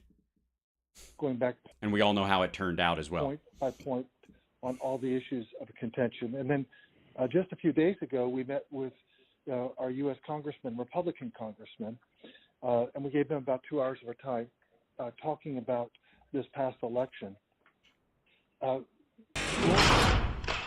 Primarily, what you've talked about here, focused in on primarily, I believe, is the absentee ballot process. I don't believe that you're really questioning the machines, because we did a hand retally, a 100% retally of all the ballots, and compared that to what the machine said, and it came up with virtually the same result. Then we did the recount, we got virtually the same result. So I guess we could probably take that off the table. I don't think there's an issue about that. I think what you were saying... Well, Brad, not that there's not an issue, but because we have a big issue with Dominion and other states, and perhaps in yours, but we haven't felt we needed to go there. And just to, make... somebody's asking, how was that about 200,000 votes in the call that was just mentioned? Trump says that at the very beginning of it, that he thinks there's 200,000 votes that are outstanding or that are wrong or should be kicked out, and there are votes of his that weren't counted, and there's fraud and blah, blah, blah, around the area of 200,000 votes in the state of Georgia. There aren't, by any measure. And they just basically stacked all these things. They're just trying to get any votes thrown out that they can. So they understand that the strategy by Rudy Giuliani and the rest of Trump's lawyers and teams, and Mark Meadows to some degree, was come at them with a giant, overwhelming negotiating number where it just sounds horrible. And if we need 11,790 votes just to win the state, if we say something like 200,000 or 250,000 or 1 million votes or millions of votes or any of this kind of shit, yeah, and there's an arc of the ROI on this. You can only go so far. You can only, the law of reciprocal return being what it is, that you can, if you say a number that's too big, everybody's like, this guy's just a fucking idiot. And they got to that point fairly early, because the problem was, in the public talking to MAGA in a state like Georgia, they can go, oh my God, I'm sure there was 200,000 extra votes in there. Oh my fucking God. And so that number sounds plausible to them. It does not come anywhere near plausibility for the people who've been living and breathing this fucking thing for the last, month, essentially, during this argument. Now, there's a chapter of this.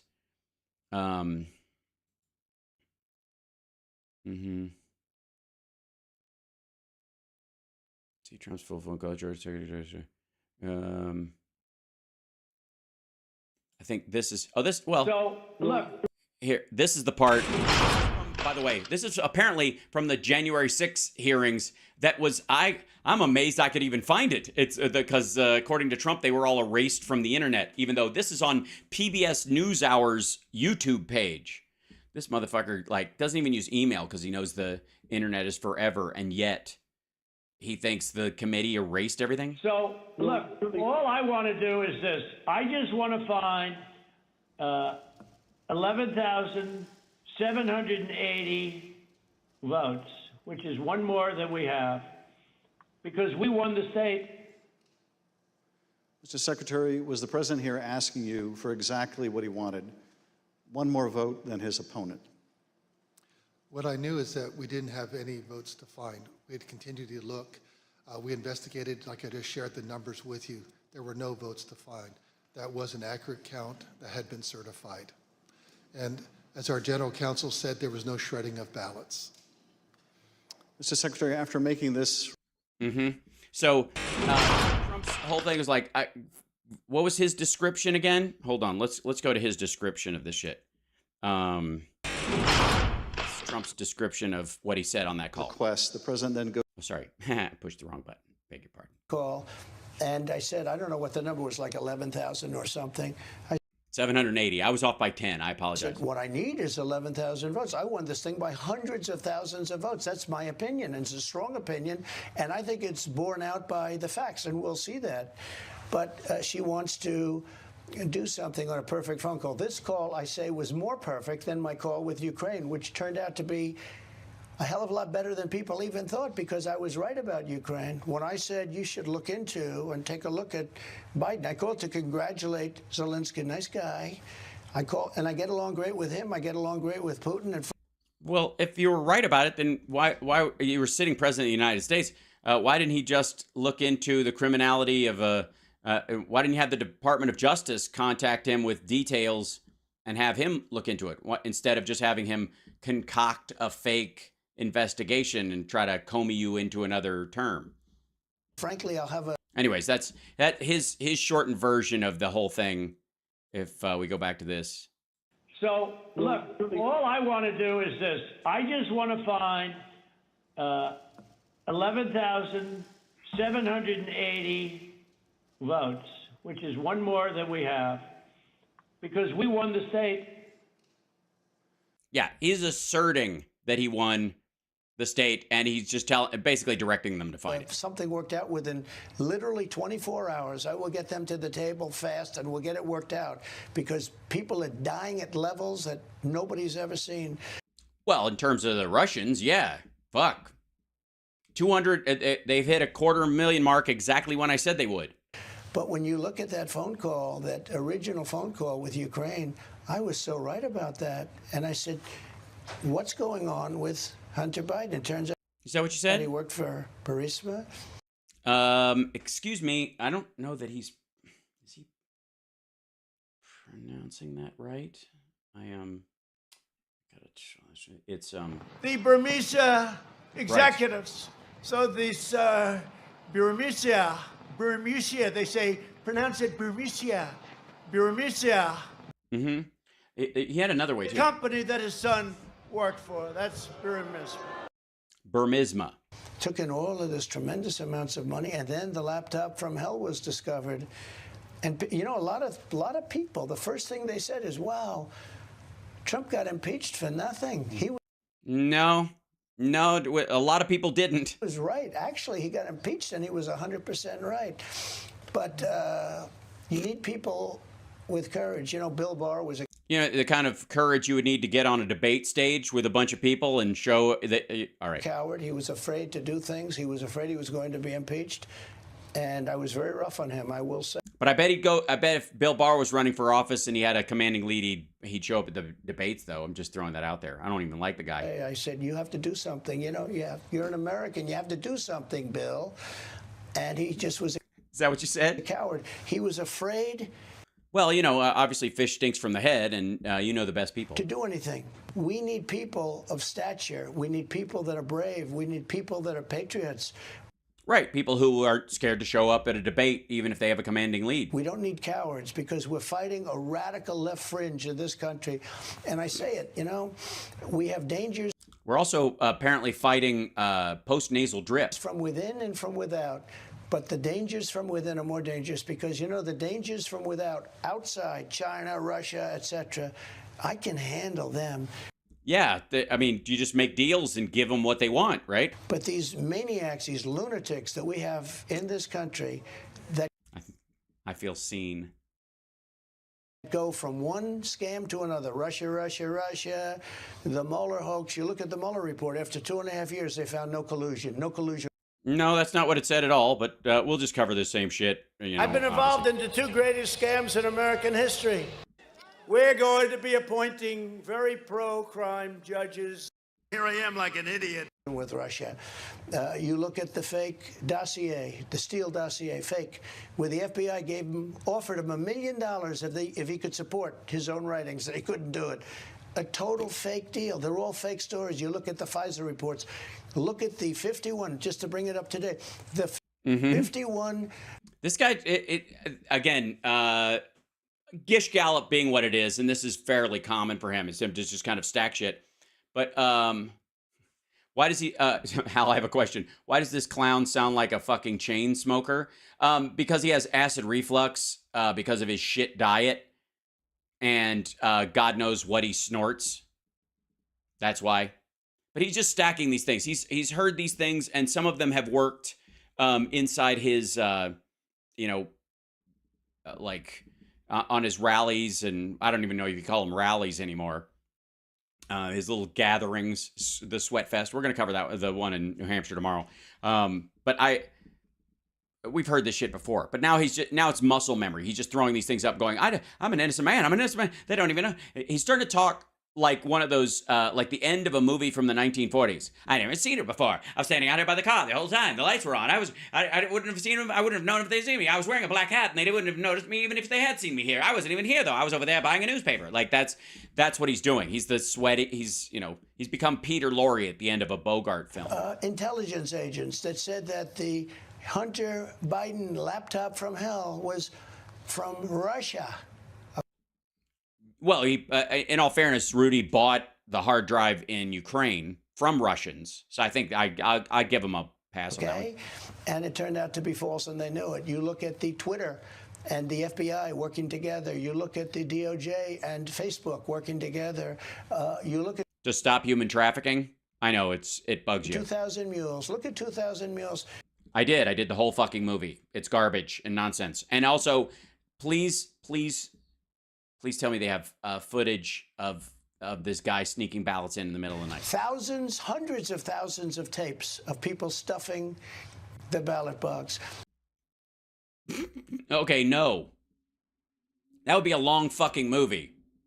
There's repeating footage in that fucking thing. They go off on this one dude dropping off which, by the way, has all been adjudicated. Dude was dropping off his family's ballots.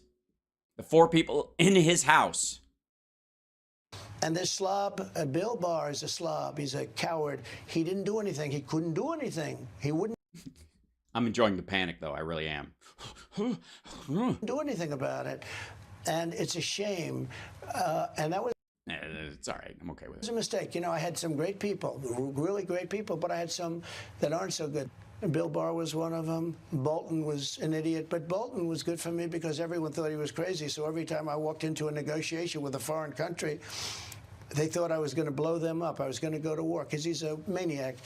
And I was able to make great deals with these foreign countries, so that was okay. Because they thought you had a gun to their head. That's not a deal. That's at best, that's a murder-suicide pact. But I know. I was able to make great financial deals with these people because it's the first time in my life I've really been a genuine mobster where I could have somebody standing there where like, it's a nice country, it'd be a shame if somebody were to set fire to it, right? Right, Johnny? Well, man! Wrong one, fuck. I know the people. I know the best ones, and I know the worst. I know the brave, the smart, the dumb. I know them all. So, all right. Are you going through your kids or? And also, no, you don't. And the Pence's fly made a visit. Let's read the next question. Jack Smith. Yeah. Biden gets Merrick Garland to get Jack Smith to do these investigations of you. Deranged. She's like a deranged human being. Oh, that's unfortunate. Somebody call Mike Pence. That's amazing. 1 second. Let's see. Do I have a? I gotta grab. How do I? Guys, do a screen grab of this. How do I do it? Let's see. Like tools. I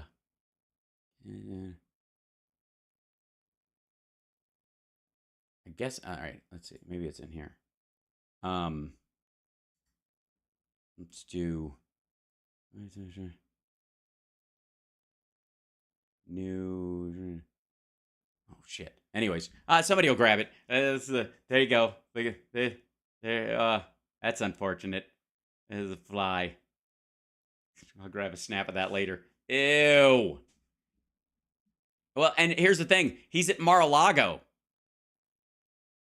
That looks, obviously, a lot of time has passed. That's Son of Fly from Pence's face. That's amazing. Hold on one second. Maybe do it in here. I know there's a setting in here someplace that allows me to do a screen capture or something like that. I don't know.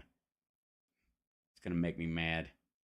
I don't know PCs as much as I know anything. Let's see. Oh, I know what I could do. Is it over here? Let's go. There's probably a picture thing where you go, and that thing, and then what's this? Page, insert, page down, and delete command. I don't know. Maybe it's over here. No? Hold on. It's going to bother me because I want a screen capture of this. It's going to annoy me.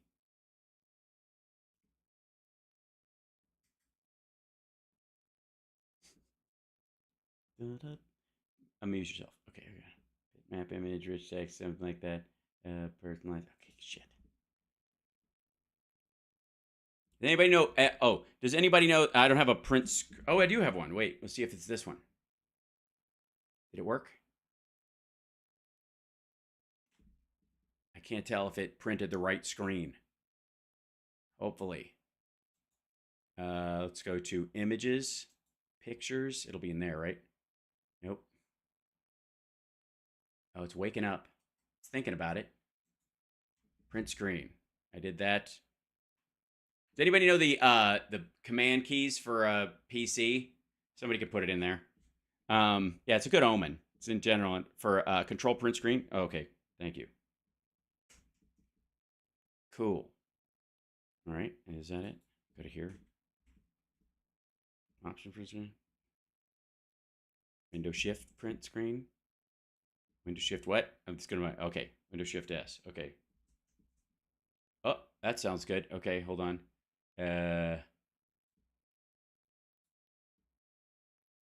Oh, it won't do it from the, hold on. It's just the desktop. What the heck? Window print screen. Let's go here. No, this. It goes in here. Okay. It grabbed everything but this screen. What the shit? Okay. So weird. Print screen. There you go. Yes. Okay.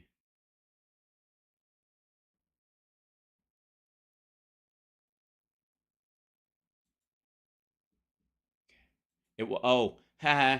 OBS won't let me. So weird. Oh, wait. Anyways, I got it from the original image. We're fine. Thank you, guys. Watch this guy. Macs are so much easier. Yeah, what's his motivation? I think he's just a sick guy. He destroyed the lives of many people. He was overturned unanimously in the Supreme Court. I believe he's 0-5. In other words, he takes it to the end.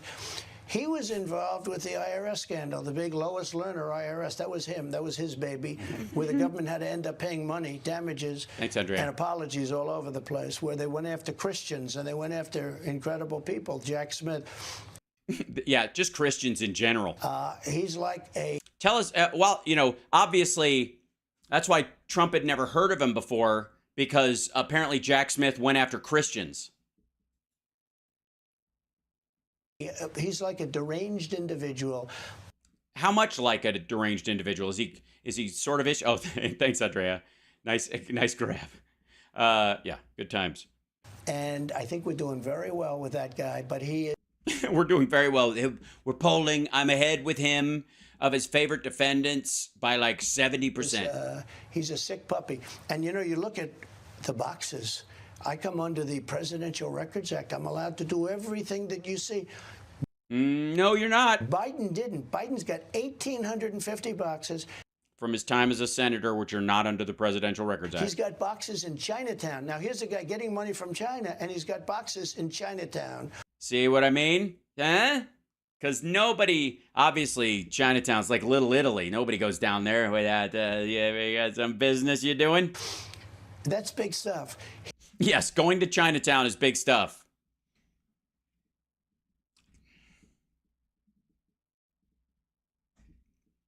我不知道. I don't know.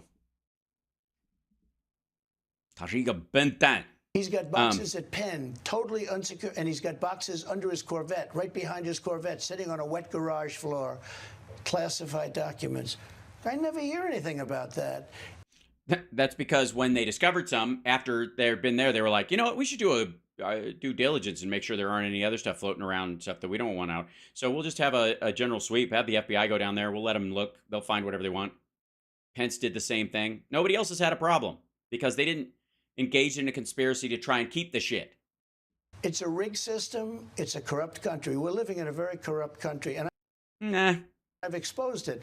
I fired. Have you? And you don't want me exposing myself. Comey, that was a big thing when I fired Comey. I got rid of a lot of other people too, and I was really knocking the hell out of the deep state. And then COVID came along, a gift from China. The China virus came along, and we did an. Yeah. Tell me again how this shit with Taiwan wouldn't have happened because China respected you, and yet they sent over a bioweapon, according to you? Incredible job in rebuilding, and by the time we handed over, we had the stock market at a higher point than it was just prior to COVID coming in, which was like a miracle what happened. You should see it now. And then you had all that we call them the returning jobs, the returning Trump jobs. They all started returning. They all started return. They all. I think the word you're looking for is sharded, actually.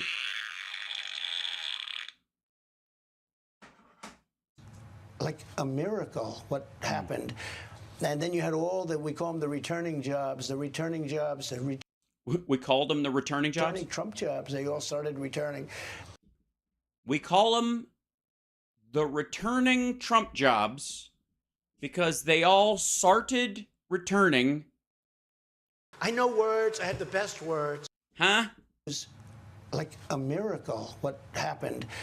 And then you had all that we call them the returning jobs, returning Trump jobs. They all started returning.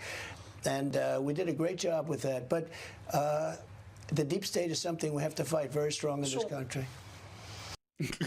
He's like, bail me out of this fucking answer. I have no idea what the fuck I was saying. I talk to a lot of people. People come up to me, even independents, liberals, and say, yeah, totally. Wherever, and while he's at the esthetician getting marzipan injected into his forehead. I'm not sure I like Trump, but I love the fact that when he gets back in there, he's going to clean house. Yeah, that's what they say. It's the liberals and the independents that really say it the most. Also, did the fly land someplace? You seem petrified. Like you wouldn't believe. Where do you start? You're right. I wouldn't believe it. Who's first? Well, and where do you go? I mean, yeah. Who do you fire? Name some names. You know now. You know who the people are. Sort of an easy question. The first thing. Yeah, good. All right. Well, then fucking lay up, man. What I'm doing is we're going to have great border security. We're going to put Tom Homan and the guys. Brandon Judd's fantastic, as you know. You've interviewed him many times, and he's great. We have great people on the border. They want to do the job. It's incredible, actually, that they want to do it so much. They Why did they stop? Cry when they see what's happening. Did they come to Mar-a-Lago and cry? Our country's being invaded, but we're going to strengthen up the border. We're going to. They're not allowed to let that happen, right? I mean, women and children aside, I'm pretty sure if other countries are, quote, dumping people into our country from mental institutions and they're criminals, those guys aren't filling out their asylum forms. I'm just saying. Drill, baby, drill. I say it. We're going to drill. We're going to get the energy prices way, way, way, way down. Okay. He means Anwar. He just thinks Reagan wasn't able to get it, and so we got to just drill in Alaska. That's what he wants. And he thinks, and by the way, there aren't enough votes in that to help him. It's one of the reasons why he lost. And we're almost at capacity. Okay, hold on. Can I show you something?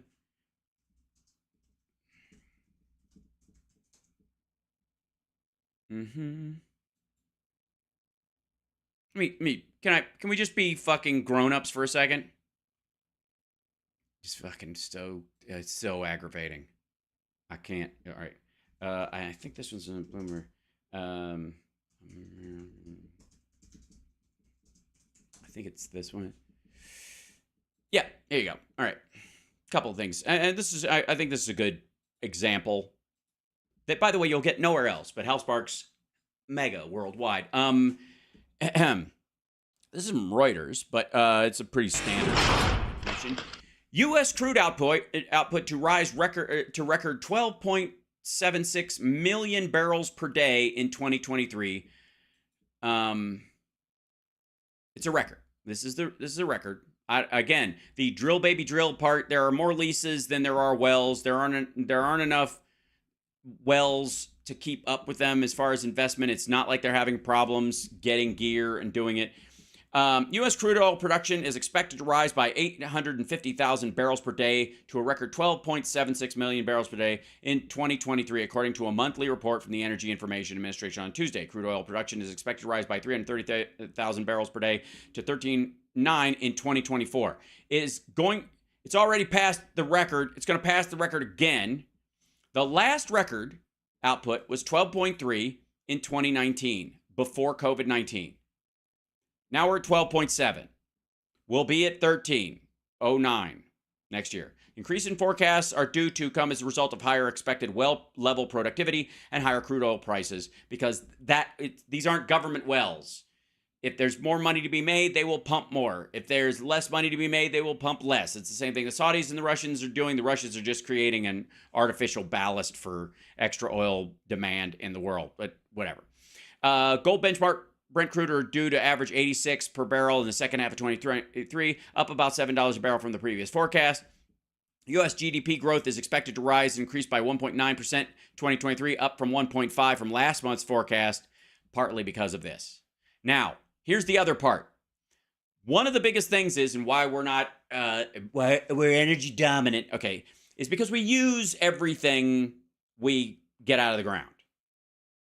And as soon as we can get consumer vehicles to be either mostly hybrid or electric or hydrogen or some other thing, and I want to show you something. I know this is long, but I have a cool video to show you right when he's done. I just want to show you something because it's going to monkey wrench this whole stupid bullshit. This part. Here you go. This is an article from Bloomberg. American drivers are racking up record miles. We're in hell. Our country's in hell. Everybody's driving all through hell. Hell is traffic, I suppose. But using less gasoline. American drivers are racking up more miles than ever while using less fuel than they did before the pandemic. But it's not because of electric vehicles. It's better internal combustion engines. In general. June broke a travel record for that month with 283 trillion vehicle miles. Does that sound like a country that's just burned to the ground? That's a travel record. That's people going to other cities, renting cars, visiting places, relatives, seeing the sights. Fucking hell. According to the most recent data from the U.S. Department of Transportation, that's more than any other June going back to 1998. Implied gasoline demand for the month was 5% below the 2019 level. This is because vehicles are much more fuel efficient today than just a few years ago, thanks to, and I love this part. This is my favorite fucking part. Remove it. Boom. This is because vehicles are much more efficient today than just a few years ago. Let's squeeze this in here a little bit so you can see it better. Thanks to tough standards put in place more than a decade ago. These rules, strengthened by President Joe Biden, mean the era of peak gasoline is already in the rearview mirror, even as Americans drive more.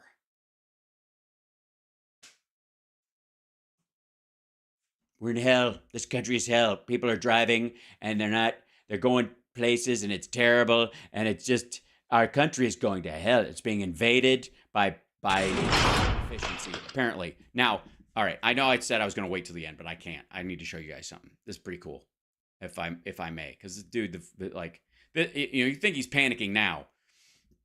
Oh, just wait. Let's see here. Let's see. My history. There we go. Go back through some videos because I had to restart some of my shit. Let's see. It's found there. It's good. It's too cool. Here it is. This is fun. Wait one second. All right, hold on.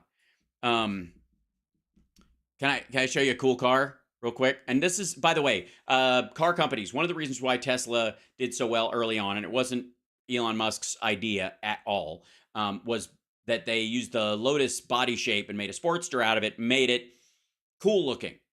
And one of the ways you're gonna get people to buy, new and, more efficient engines, especially when you get into full battery or hydrogen or hybrids, is because you can go lighter on the chassis because of fiberglass and all these other things. Make cool old designs. Do retro cars. Make the old Camaro, just make an electric one that goes, and it sounds like fucking Luke Skywalker's land speeder. Just don't make it a cush fucking car. Make it look like the original. Anyways, one of the reasons why I say this is because, now, this is, I'll show you in a second. Nobody ever thought that a hot rodder would want hydrogen. This is a hydrogen engine in a hot rod truck. We have no carbon at all. We're at Arrington Performance to check out this truck. It says hydrogen on it, and that's not a joke. We need to figure out how this thing works. By the way, now I need to listen to ZZ Top. The mad scientist here is Mike Copeland. I know everybody's probably thinking, oh, it's hydrogen, it has to be boring. Everything that's good for the environment is boring. Yeah. This is a 6.2 liter GM LS. We topped it with a Magnuson 2650 supercharger. It's a LS. Look at that fucking thing. The only thing that makes it a hydrogen, like standout hydrogen engine, is the regulator over there. That's the gas regulator, because the pressure in the tank is 5,000 psi, and the pressure necessary for the the hydrogen to flow through and be used as a fuel source is about, I want to say 109, 110 psi, and so that thing just regulates it. It just basically dials it in. And I don't know how they have the accelerator attached to it by the volume of hydrogen put into the engine, because it's technically a hydrogen combustion engine. But so I don't know if it's the regulator that is actually changed by the gas pedal. But S3 block. It had as LSA cylinder heads. All the internals are Fords. It has a K1 crank. K1. Who doesn't? I see that vehicle is the engine is from, I think, a Lincoln or something. It's like that. I think they show it later. But they got to take it for a drive. They run it and he turns it on. There you go. This is, here we go. They run this thing. This will be one of the. This is a hydrogen car. By the way, Honda has hydrogen cars. There's even a hydrogen plant, like a gas station where you literally hydrogen gas, where you can fill up in. Is it Laguna? It's not Laguna Beach. It's down like past Marina del Rey. It's south of the LAX airport. Those things to look back on when I'm an old man. Be like, I remember the. Go ahead. That's what the engine sounds like. T56. It's a TKX. Okay. I guess I could have looked at that by looking at the knob. That's okay. You guys built the Diversified Creations. History of being the first. My barn in 19. I think they get it out. There you go.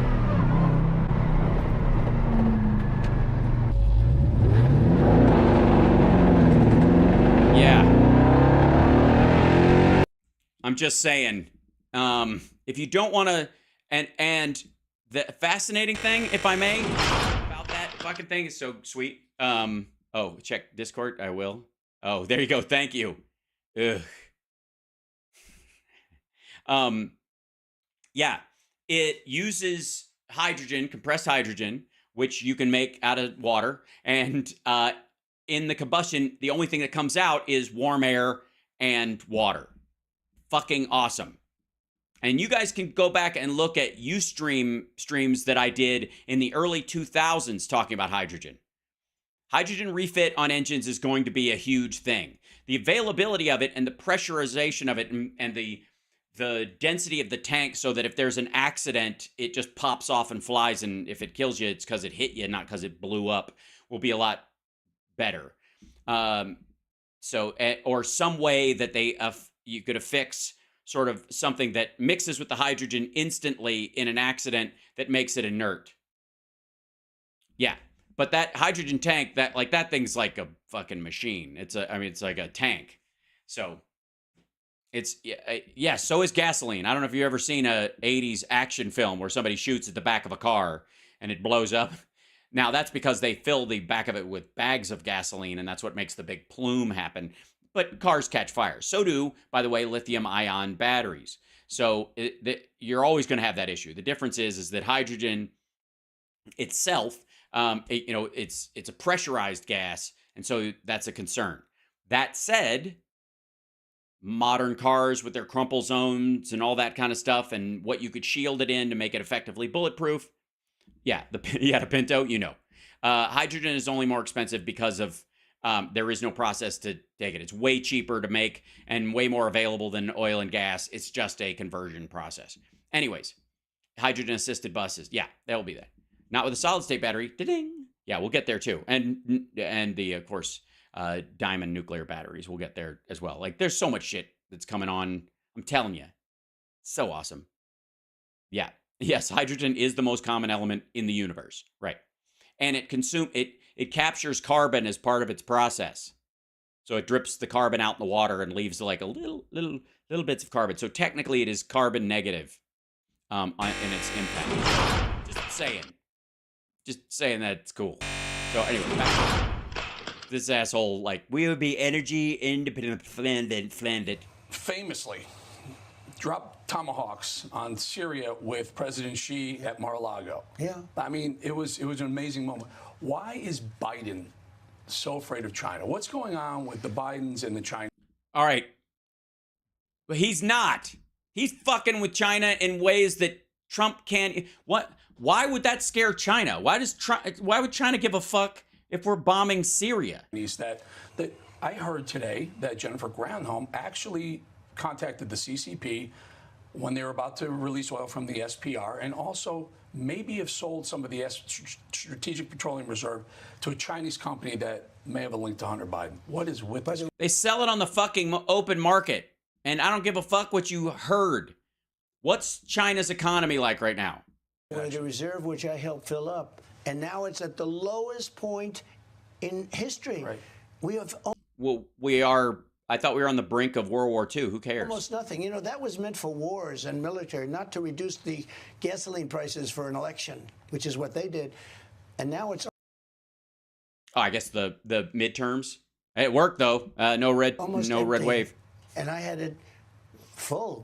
Yeah, it's not almost empty. We were full, and I was buying it cheap too, really cheap. And yes, because the economy collapsed. Congress was fighting me. The Democrats basically were fighting. I believe we have a compromised president. I believe he is so petrified of China because they know how much money has been given to him. And they. Well, apparently so do you. So does everybody. How do you blackmail with stuff that's apparently an open secret? You know where it is. And I tell you, Jamie Comer's done an incredible job. Jim Jordan, they've done an incredible job. Yeah, they've strung this shit along in nothing. But. Did I say World War II, World War III? Yeah. They found, as of today, I think $32 million that went into his accounts and the various accounts of the family. They did? It went up from 20 at the beginning of this interview? That's a tremendous amount of money. Uh-huh. Well, it would seem that way, you know, to anybody who isn't a billionaire. And nothing was done for it. It was just a bribe. It's just a bribe, extortion and a bribe. It's extortion and a bribe. It's what kind of what was extorted in exchange for the bribe? When you see him talking about the $1 billion for the prosecutor, I'm amazed nothing was ever done. You know, you talk about. Why would the Chinese bribe? I mean, he's running this all together, but why would the Chinese bribe the Bidens to get rid of the Poroshenko's kid's godfather? Quid pro quo. That was quid pro quo. Really? What was the quo then? But I believe that China has paid them a lot more than that. You look at University of Pennsylvania, you take a look at what's going on over there, where China pays millions and millions of dollars at Biden Center, and I guess they pay him $1 million a year, or I think they have it $999,000 a year. That way you don't have to maybe report because it's... No. No. $9,999 is below the $10,000 mark. Fuckhead, you were president of the United States. What are you talking about? He doesn't have to report. Congratulations, everybody. If you make less than $1 million by $1, you can. You don't have to report your income. It's under $1 million. But I believe we have a compromised person as president. I believe that. Yeah, I don't care what you believe. I care about what you can prove. Make just any details. China has paid him a fortune. So that he'll what? Skull fuck them? Never seen anybody so weak on China. China eating our lunch. They're taking over Cuba. So they're eating our. We're having Cuban for lunch. I had no idea. I'm not a big fan of plantains. Can I? May I? You guys know I love this. And now I will. Let's see.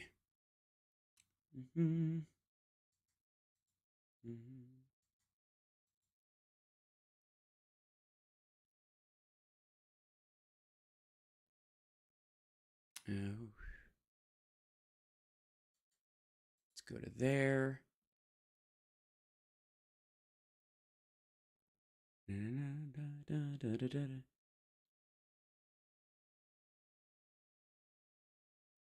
see, I don't want to get the same one over and over again.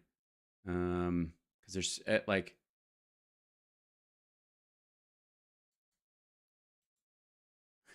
Well, there you go. I'll just go straight to continue without spoiler.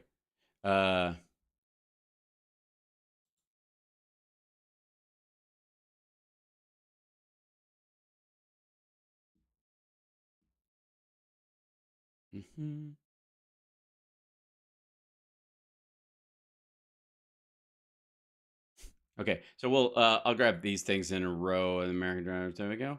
And yeah, here's the newest one. This is just 16 hours ago. There. Okay. This is just yesterday, if I may. Right. Biden orders ban on certain U.S. tech investments in China.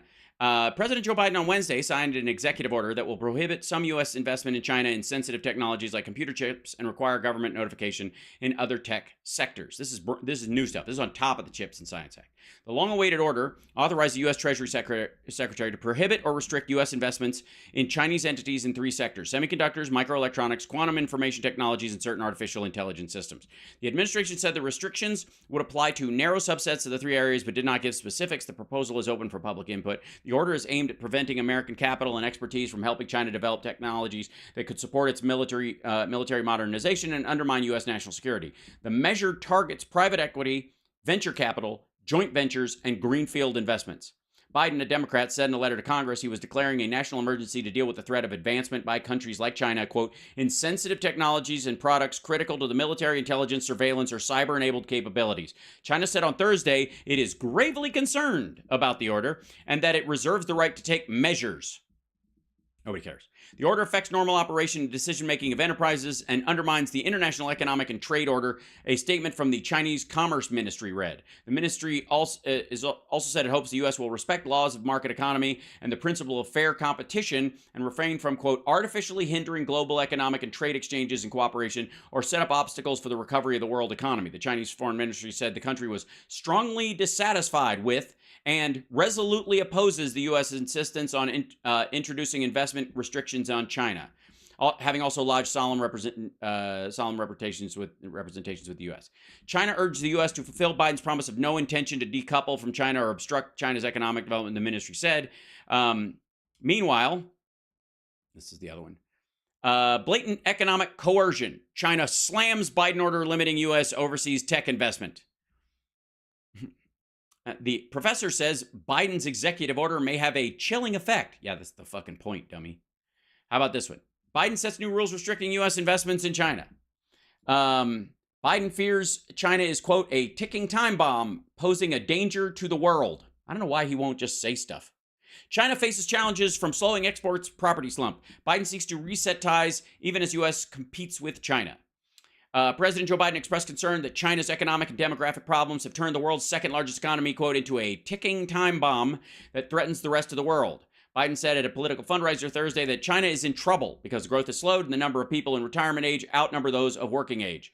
I love when he says shit that I've been saying for years. It has the highest unemployment rate going. Biden told donors in Park City, Utah. So they got some problems. That's not good because when bad folks have problems, they do bad things. The comments are some of the most alarming yet that Biden has made about the U.S.'s chief geopolitical rival. The president has sought to walk a fine line between deterring China's malign economic practices and aggression in the South China Sea while achieving a diplomatic rapprochement with Chinese leaders and put a floor under relations. Biden said Washington isn't looking for a fight with Beijing, but is closely watching its activities. For example, he dubbed China's so-called Belt and Road Infrastructure Finance Initiative debt and noose. Yeah, that's like, I don't know why is he tiptoeing around the view. He called the Belt and Road debt and noose because of the terms countries must accept in exchange for the money. Yeah, that's pretty direct. Obviously, they've got something on him. Otherwise, he wouldn't use such flowery language. And Biden narrows China investment order as U.S. seeks better ties. Country garden billionaire bags big payouts as default looms. Yeah, they're falling apart. Let's see, the Chips and Science Act is now in place. Yeah. So, right. China has paid Joe Biden a fortune. Apparently because they like being fucked in the ear. They're taking over South America. They're taking over everything. This all happened over the last 3 years. China and Russia. Now, all of a sudden, doing military exercises in the Aleutian Islands near Alaska. Right, that's right. That's very dangerous unthinkable. for us. Oh, it's very dangerous. So we heard about that 2 days ago, would have never happened if I were president. That would have.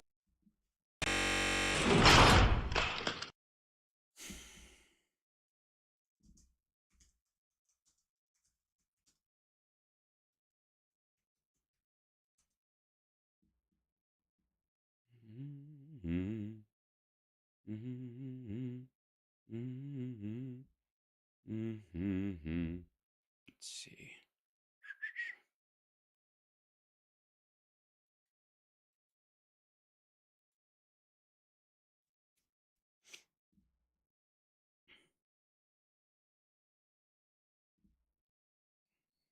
You'll have to forgive me because I think a lot of us, it's been a long time ago. Anybody remember who was president in 2020? Specifically, let's look at the date. November 12th, 2020. Who was president? Anybody? Russia has escalated its provocative encounters in the North Pacific this year, harassing boats in U.S. fishing waters and sending bombers towards Alaska's shores. The crew of Bristol Leader was laying out its long cod-catching line while well within U.S. fishing territory in the Bering Sea when a voice cracked over the VHF radio and began issuing commands. The ship was in danger, it said, and it needed to move. The warnings, coming in a mixture of Russian and accented English from a plane buzzing overhead, grew more specific and more urgent. There was a submarine nearby, the voice said. The missiles were being fired. Leave the area. Other U.S. fishing vessels were scattered over 100 miles of open sea and were getting similar messages. Stood dumbfounded on the trawler Vesteralen as the 3 Russian warships came barreling through, barking orders of their own. On the ship Blue North, commands from a Russian plane led Captain David Anderson to contact the U.S. Coast Guard, wondering how to protect his crew of 27. It was frightening to say the least. The Coast Guard's response was, just do what they say. Russian military operation, that's under the Coast Guard under Donald John Trump, told American fishing boats in American fishing waters to follow orders from Russian naval vessels that were transiting the area. The military operations in August inside the U.S. economic zone of the coast of Alaska were the latest in a series of escalated encounters across the North Pacific and the Arctic, where the retreat of polar ice continues to draw new commercial and military traffic. This year, the Russian military has driven a new nuclear-powered icebreaker straight to the North Pole, dropped paratroopers into a high Arctic archipelago to perform a mock battle, and repeatedly flown bombers to the edge of the U.S. airspace. Try and squeeze this down in here. As seas warmed by climate change open new opportunities for oil exploration and trade routes, the U.S. Coast Guard now finds itself monitoring a range of new activity. Cruise ships promising a voyage through waters few have ever seen, research vessels trying to understand the changing landscape, tankers carrying new gas riches, and shipping vessels testing new passageways that sailors of centuries past could only dream of. Russia's operations in the Arctic have meant a growing military presence at America's northern door. They don't even know. I don't even know what these people, and they do this, and the Russians would have never. Would have never happened. Would have never happened. It did happen a lot. I've called each one. I said, stop. It's not going to happen. And they would have listened to me 100%. No, they didn't. They kept doing it all year. So it's very sad. I think it's the weakest our country has ever been. Well, well, if we could be this weak and not get invaded and have a sound economy, And I do think we have a Manchurian candidate. This is a president who's a Manchurian candidate. This is a president who's fully compromised. He's so afraid of China. And how afraid is he? 1 second. I gotta. There should. I mean, I hope this is a good one. I hope this has a. Let's see. The reason he's afraid is because I believe they paid him a tremendous amount of money. Okay, that wasn't much. It wasn't much of a punchline. I don't know what I expected. And he doesn't want people to find out about it. Well, gosh, I suppose he should get Newsmax off the air then. The House has said, Marjorie Taylor Greene and others, Lauren Boebert, I believe, have said it's time to impeach Biden, impeach the president. They can't get full support of the full GOP. They can't lose 6 votes, and they don't believe they have it right now. Kevin McCarthy said we're going to do an inquiry into impeaching President Biden. Is it time, given what we now know from No, wait until it's an election year. Comer today with another $20 million going into the Biden coffers and all the... excuse me, didn't he just tell you it was $32 million and it's not even the Biden coffers, but They're whatever. buying Corvettes and whatnot with their money, with Kazakhstan money. Is it time? Porsche, by the way, he already owns the Corvette. Keep it straight. They've only got like 3 fucking cars. The GOP gets behind these 2 who are calling for the impeachment? Well, the reason, there are 2 reasons, Joey, but one of the reasons they go after me is because the Republicans are going after them. No, it's the other way around. Comer and Jim Jordan just target their interviews and shit that they release to try and soften the impact of your genuine indictments. And going after them very, very powerfully. But something has to happen. I mean, it's just, it's massive theft. It's extortion. Nobody's ever seen anything like it. At least he's not talking like a grandparent who's just doddering at this point. At least he's not just kind of having a fade conversation. There's this thing. He came in here, but I don't know. I think he's on the pot. The most corrupt human being. This is the most corrupt family. For these things to be happening is not even believable. This is the most corrupt human being, the most corrupt family. Is that? You think so? That's what's your standard? And I heard a couple of Republicans, nice people, and they said, well, we have other things to worry about. We have to do this. We have to do that. What could be more important than this? The other reason they go after me is because I'm leading in the election, because they would have done this 2.5 years ago. You know, they're very late. You don't do. They're very late. No, you just ran early because they were actually trying to do this before you entered the campaign, but you went, oh shit, I got a target letter. Let's start the campaign. Do this in the middle of the campaign. Nobody ever thought it was possible. In fact, it's taboo. You don't do this. It is taboo, which is I think is my 3rd favorite character in the Jungle Book. During a campaign, they did all this stuff, and they're the ones that control Georgia, by the way, and they're the ones that control New York, the Manhattan DA. I got indicted for no crime. There's not even a crime. Everyone's talking about, even the Democrats say, don't do this. This is crazy. No, that's not what they said. Do you guys remember saying that? Did anybody say that? And the DA didn't want to do it for 2 years. All of a sudden, he got forced to do it. They put their people into the DA's office. So this is all being led by the DOJ. Fannie Willis isn't doing that. The whole thing, the DOJ is leading so much because what they want is they want to interfere with the election. So that's one. And the other thing, if you take a look at it... do they want to interfere with the election because they want you to run? Because apparently, according to you, every time they indict you, your numbers go up. So are they trying to make sure you're the candidate? They just keep attention on you and going, yeah, if they put this asshole back up, there's no way they win. Is that the strategy? Because apparently the rest of the time, you think that's the strategy. They don't want to run against Donald Trump. Well, then what if they're just doing this because of election interference and your numbers go up? Then I guess they're creating their own worst enemy. Then I guess congratulations are in order. I guess, and they certainly don't want to debate him. Or no, wait. So let me ask you: there are 2 competing theories on this, right? Okay, this is good. One of them is.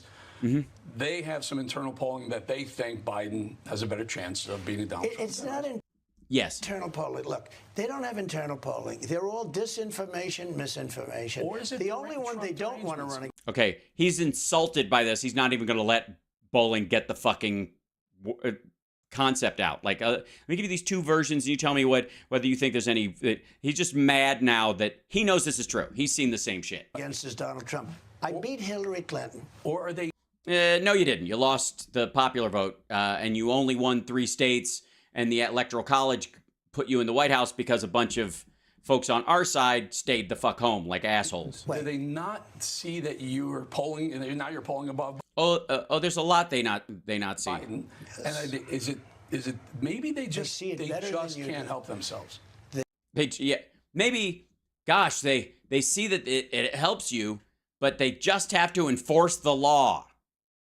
They take it and they go the opposite. They say the opposite. They don't want to run against me, so they say, we want to run against Trump. And then the stupid fake news, or not fake news, they get along with it. Oh, they really want to run against, they don't want to. If they want. Well, no, I mean, nobody wants to run against you because they don't want to be around you or even deal with you. They want to get, I got to say, for my own mental health and my, comedic chops, I don't want to have to end up doing videos of this motherfucker much longer. We got to deal with it every so often, but I don't do every single one of them like when he was actually running in 2020. That's unnecessary. We got to cover it sometimes just to see if there's any kind of breakout that he has. He doesn't. But I would rather, if there was somebody sharper, then you could actually argue, because I'm wonky. You guys know me. I like policy. I like details. I'm not even operating at full steam when this asshole's on. It's like not even difficult. I want a challenge. So does Biden. Wanted to run against me. They wouldn't have me being indicted every single day, every time my airplane flies over a blue state. They don't want to run against me. Remember? Well, they are the ones with the nicest airports, though. A person named Hillary Clinton. They said the same thing. Oh, we most want to run against. It's very interesting. They made that statement. Oh, we want to run against Donald Trump. And then Bill Clinton, who's a professional, he's a pro, like him or not, he said the one you don't want to run against is Donald Trump. And he said it because he's a pig and he's gross and he'll help elevate the worst of the Republicans. That kind very of loud and clear. And it turned out that he was right. He also said I was going to win Wisconsin, Michigan, Pennsylvania. He predicted this before, and he told his wife, you're not doing the right thing. And just like they said that, they didn't believe it, but like they said that, now they said, oh, well, we want to really run against. DeSantis is a failed candidate. All right. We're not talking about your party, motherfucker. We're talking about how the Biden, like the administration, unless you're saying DeSantis is working with the DOJ to go after you. If I didn't endorse DeSantis, he wouldn't have ever won. Yes, we know. You know the worst people. You pick the worst people. They always hate you later. You don't know what loyalty is, and so you can't find anybody to be loyal to you. You're complete. You have no friends. Yeah, we get that part. He was out. Then I endorsed him. God, and he went up and he was able to win. He went up massively in one night after I endorsed him. But he was a failed candidate. And you know what? He's a failed candidate again. He's got no personality. He's got nothing going. And you picked him to be the governor of a state. You're like, this guy's a loser. He's got no shot. Okay. I don't care what happens to fucking Florida. He's dropped like a rock. I don't even think he's going to be 2 number long. Somebody's going to come along. He's not going to be 2 number long. Best words. I know words. I have the best words. You don't think he's going to be what now? Hold on. Candidate. And you know what? He's a failed candidate again. He's got no personality. He's got nothing going. And he's dropped like a rock. I don't even think he's going to be 2 number long. Somebody's going to come along like maybe Tim Scott or somebody and probably take his place. He's not going to be 2 number long. And probably this stops him in 28. He could have walked into 28, maybe. You still have to campaign. You don't walk into anything. This is a tough world in politics. This is a nasty, nasty world, as we found out. Well, especially since you've been around. Probably it's never been nastier than it is right now. Gee, I wonder why. Because Biden's been around for a long time. Hillary had been around for a long time. What's the new thing that may have created the worst possible? Who's really new to the mix that could have made it this awful? Because we have sick people. We have sick people in office. And again, they are a bigger problem than the outside world, because the outside world you can, for the most part, you can cajole, reason with. They need things that we have. You can do things with them. But these people that we have, these radical you could cajole them. Fascists and Marxists that we have in our government, you can't talk to them. They're nuts. They're crazy. Are they less crazy than Kim Jong-un and Vladimir Putin? Because apparently you can make a deal with those people in a minute. But what is it? Is it the kind of like crazy like a fox? President Obama visited Joe Biden a couple of weeks ago and said, "Be wary of Donald Trump. You guys are taking it too lightly, taking him too lightly." What are your thoughts on Obama? Well, he's not taking it too lightly. He indicted me 3 or 4 times. I haven't checked. By the time I walk out, they'll probably indict me.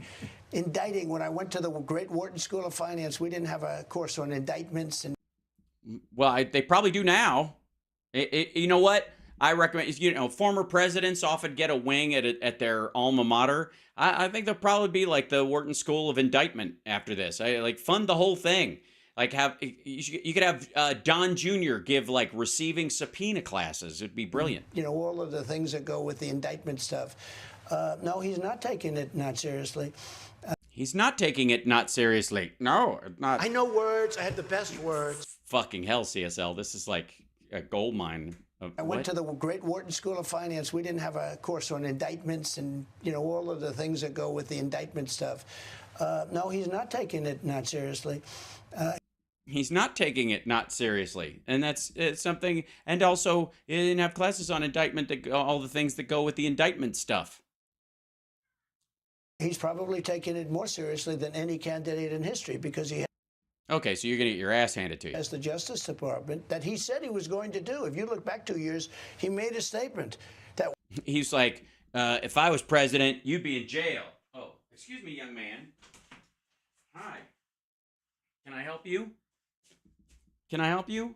I gave you a snack beforehand, young man. Folks, we have an intruder. We have an intruder. What's going on, buddy? Hi. What are you doing? Hello. What you doing? Well, what are you doing? What's he doing? Hi. I got a show to do, silly. I'm doing a show. How are you? Look, I know I'm going late. It's a long interview. It's almost over. And I gave you a snack. Young man, I gave you a snack before I even started. Because I knew I'd be going long, and I didn't want you to be like, I'm starving to death. I'm a starving kitty.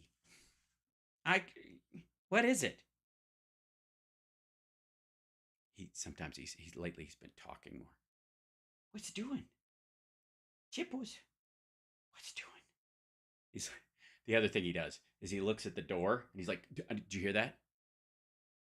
I think there's somebody, I hear somebody out there. It's like an intruder. What? You what? It's like there's an intruder out there. I think they're close to the cat food. He's right in front of the cat. What are you doing? What you doing? Cat butt. Thanks. At least it blurs out a little bit. What are you doing? What's your buddy to do? What's your buddy to do? I can't not.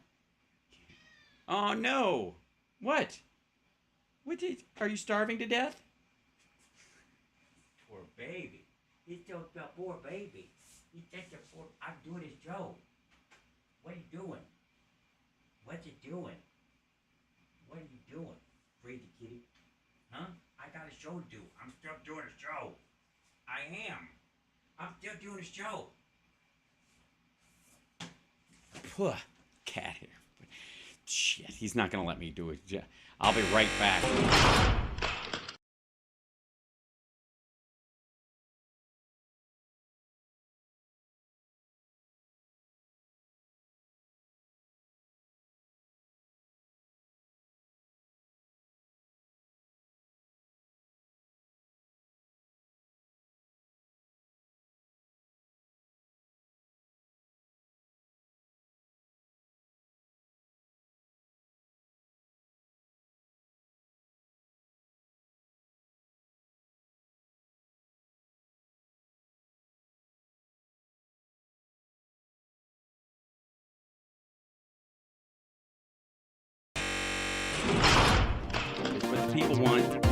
They want kitty food porn. This is it. This is it, buddy. Hold on. This little thing. Hold on. There you go.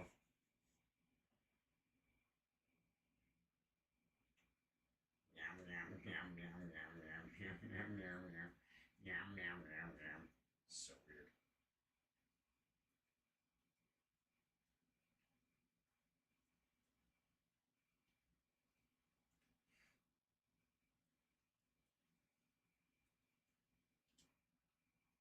There you go.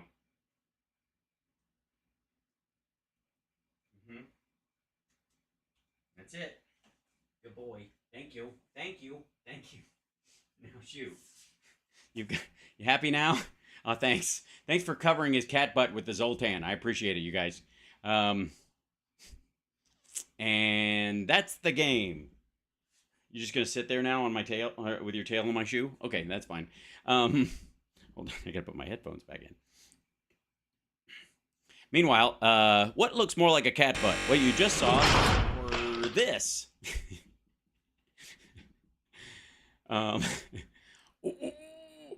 Okay, how many? We got a couple minutes left. We will stop Donald Trump. Then he goes, constitutionally. He doesn't even know what the Constitution is. The guy can't put together two sentences. He can't talk. Every time I watch him talk, it's almost like he's walking on eggs. You wonder, is he going to get through the sentence? Project much? I know words. I have the best words. Anonymous, really anonymous. Criminal. Look, wait. Obama. I hope they now go and take a look at the oranges. The Mueller report, I wish, covered the oranges. Deliberately, willfully, and with total premeditation. The demonstrators who infiltrated the Capitol have defied the seat of justice. It's defiled, right? See, I can't see it very well. The diversity lottery made a pivotal, really, combat infantrymen. You know, we just set another stock rocket. You saw that, right? To be a sanctuary. 10,000 known or suspected gang members. Would I approve waterboarding? Yesterday's a hard word for me. They sacrifice every day for the furniture, future. I think I'm much more humble than you would understand. Sanctuary. Despite these obstacles, Karen, real bipartisan solutions. Mm-hmm. Meanwhile, Biden. That was really a productive segment, wasn't it? Mm-hmm. We have a totally, grossly incompetent man who was incompetent 20 years ago, by the way. He was never the smartest. You know, Ted Kennedy, you heard the story. You told the story. Ted Kennedy was a friend of mine because of Palm Beach. I did him a very big favor. Did it involve a drowning girl? I said, who was the smartest senator? He told me. I won't tell you because I don't like the guy. But I said, who's the smartest senator? He gave me a name. He said, who's your dumbest senator? This is 25 years ago. Who's your dumbest? He says, probably Joe. I said, Joe who? Joe Biden. I mean, this was never a genius 25 years ago. And yet, he kicked your ass. But now he's grossly incompetent. And the sad part, and the dangerous part, is that we are on the cusp of possible World War III. Wait a minute. You can't move us back. We're on the cusp of possible World War III? I thought we were on the brink. Weren't we on brink? Who's keeping track? And this will not be army tanks shooting at each other. These are nuclear weapons, a level of weaponry that the world has never seen before. Well, they actually have. We just had the anniversary of Hiroshima and Nagasaki not too long ago. And we have a man that is incompetent. He has no idea. Well, then, what? I guess you know who's really incompetent then? The people who chose to use him as their Manchurian candidate. Way to fuck up, China. You picked the most incompetent, I guess this is sort of a Clouseau moment. You picked the most incompetent Manchurian candidate, so he's become a super patriot. I guess that's the only way it makes sense. You take a look at what he's done. Yes, I do. Take a look at the money standard. Take a look at the money standard? All these countries that are going off the dollar. They're being forced off the dollar. I mean, are they? Saudi Arabia he goes to Saudi Arabia and he gives the king or the crown prince, who will be the king, but probably I heard Now it's the crown prince. He didn't fist bump the king. You just caught yourself. Saudi Arabia he goes to Saudi Arabia. Now, this is an example of a man tying two sentences together. And or putting two sentences gives the king or the... He fists the king, I suppose. River. Mm-hmm. And you got to be careful in that situation, because if you do it, too hard, you might hit him right in the kidney.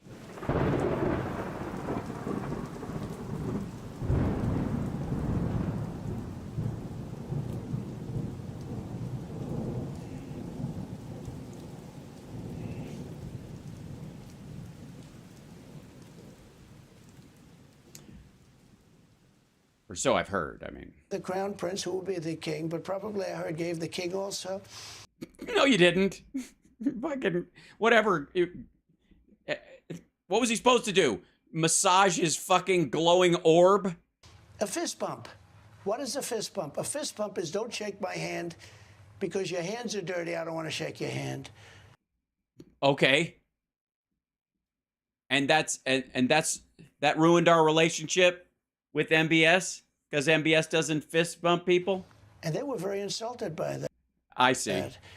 It was COVID, fuckhead. But Saudi Arabia now is very much in the arms of China. Yeah, but they don't. China absolutely does not fist bump China. Drop your shorts and bend over, Mr. Babar. If you know what I'm saying. Moon River. In many countries, but you look at what's happening in South America and you look at what's happening in Cuba. So yeah, you do. I mean, don't you? Do you guys look at what's happening in South America and Cuba and Cubans, I'm at 95% with Cuba. I don't know who.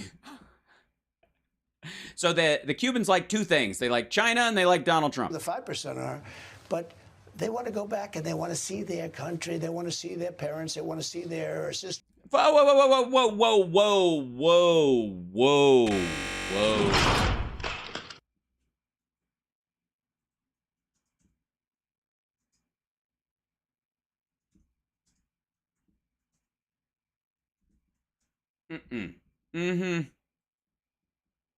I'm sorry. Run that by me again.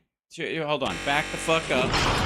Say that again. So Cubans, I'm at 95% with Cuba. I don't know who the 5% are, but they want to go back and they want to see their country. They want to see their parents. They want to see their sisters and brothers. China is taking over Cuba.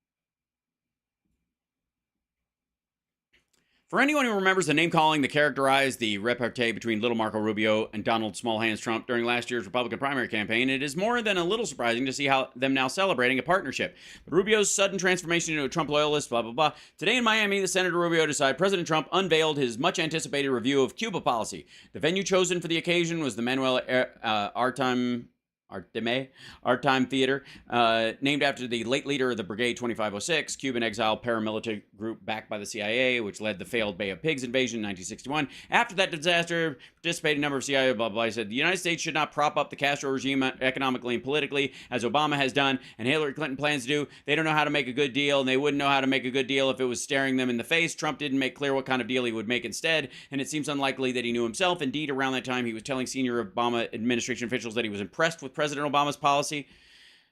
A historic breakthrough dramatically unveiled in December of 2014 after 2 years of secret negotiation with Raul Castro's government. Whatever Trump thought or said privately, he clearly wanted to make the right sort of noises to potential voters in Miami.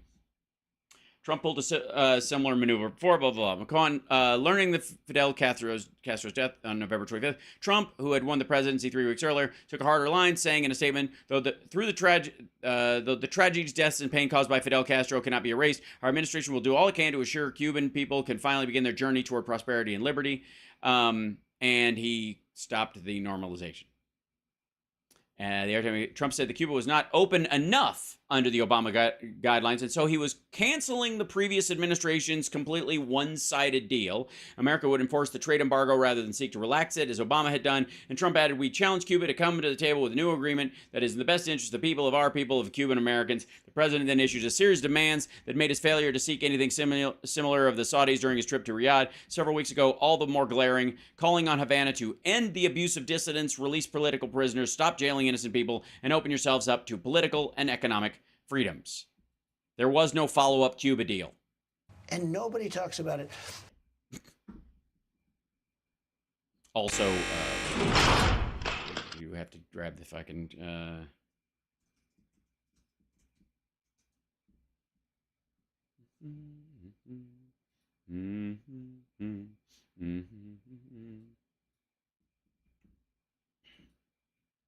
Nobody talks about it.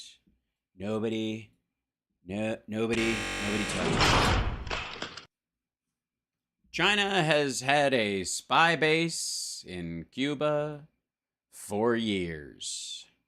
It was unclear whether the report might complicate Secretary of State Anthony Blinken's rescheduled trip to Beijing for meetings that began on June 18th. A Chinese spy base or facilities in Cuba that could intercept electronic signals from nearby U.S. military and commercial buildings has been up and running since before 2019, when they were upgraded, according to a Biden administration official. The official speaking on the condition of anonymity. And by the way, Trump comes in. This goes in the file next to this. I don't know if the fucking people aren't even paying attention. Oh, sorry, Chip. I almost stepped on your tail. When Trump got into office and immediately killed TPP to benefit China, he also killed the deal that Obama had made to normalize relations, which would have made the exchanges and the travel and the interaction between our State Department and the Cubans a lot more frequent and normal, and there have been a lot more travels over this. So it would have been a lot harder for China to build a secret base or facilities there without somebody noticing. But since Trump killed the deal, they could basically do it in secret. He threw them into the arms of China, is essentially what happened.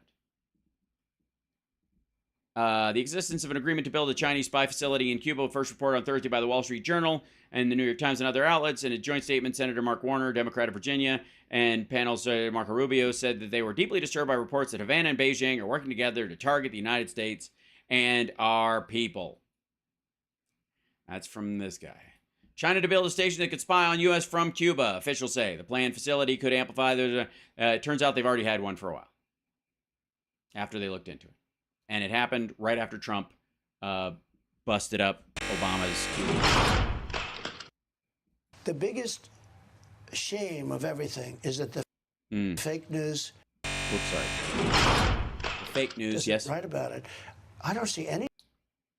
Well, either that means he's saying that the Washington Post and the New York Times aren't fake news because they wrote a lot about it, or Newsmax hasn't covered it. Stories about China building military installations in Cuba. Is it, how do you pronounce that? Is you sure it's installations? Military institutions and their installations. Mm-hmm. That's scary. Final question. It's totally, wait, whose voice is that? The thing is that the fake news doesn't write about it.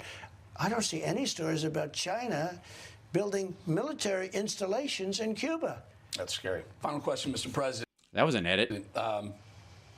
Finally, a final question, though. Fuck me. Melania Trump, she was a huge part of your first, she was a great first lady.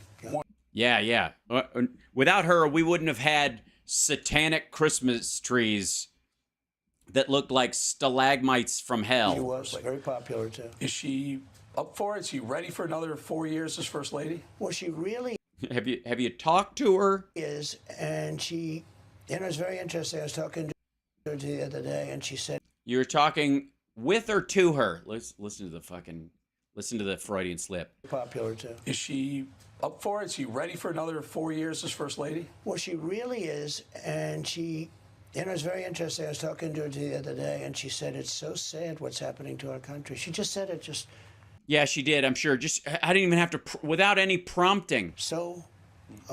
Poignantly, but really, so it was sad. Was she looking out a window? Was there a breeze coming in that was lifting her hair off of her shoulder as she clutched a book of poems about America?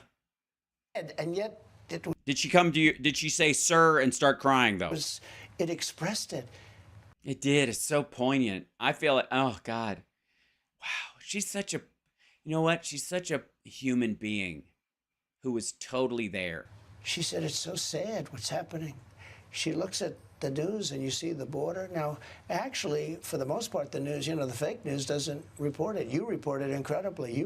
For you, it's like one of your biggest subjects because our country is being poisoned. But so you're saying Newsmax wasn't on the television. She was watching something else. By people that are coming in that shouldn't be here. But she looked at it, and it was that, it was interest rates, it was the housing market, it was so many different things, all. And she said, it's so sad what's... It was Maria Bartiromo. She was watching, it was Maria Bartiromo. That's just saying. Happening to our country. No, she's 100%. And I think you've been seeing reports lately that she feels very strongly about it. Not because she wants to do it. What the fuck? By the way, you've been seeing reports that she feels very strong about it lately. What? What? She had a very nice life before, I'll tell you. Before she married you, or? She thinks it's very important. She thinks our country is being destroyed. Well,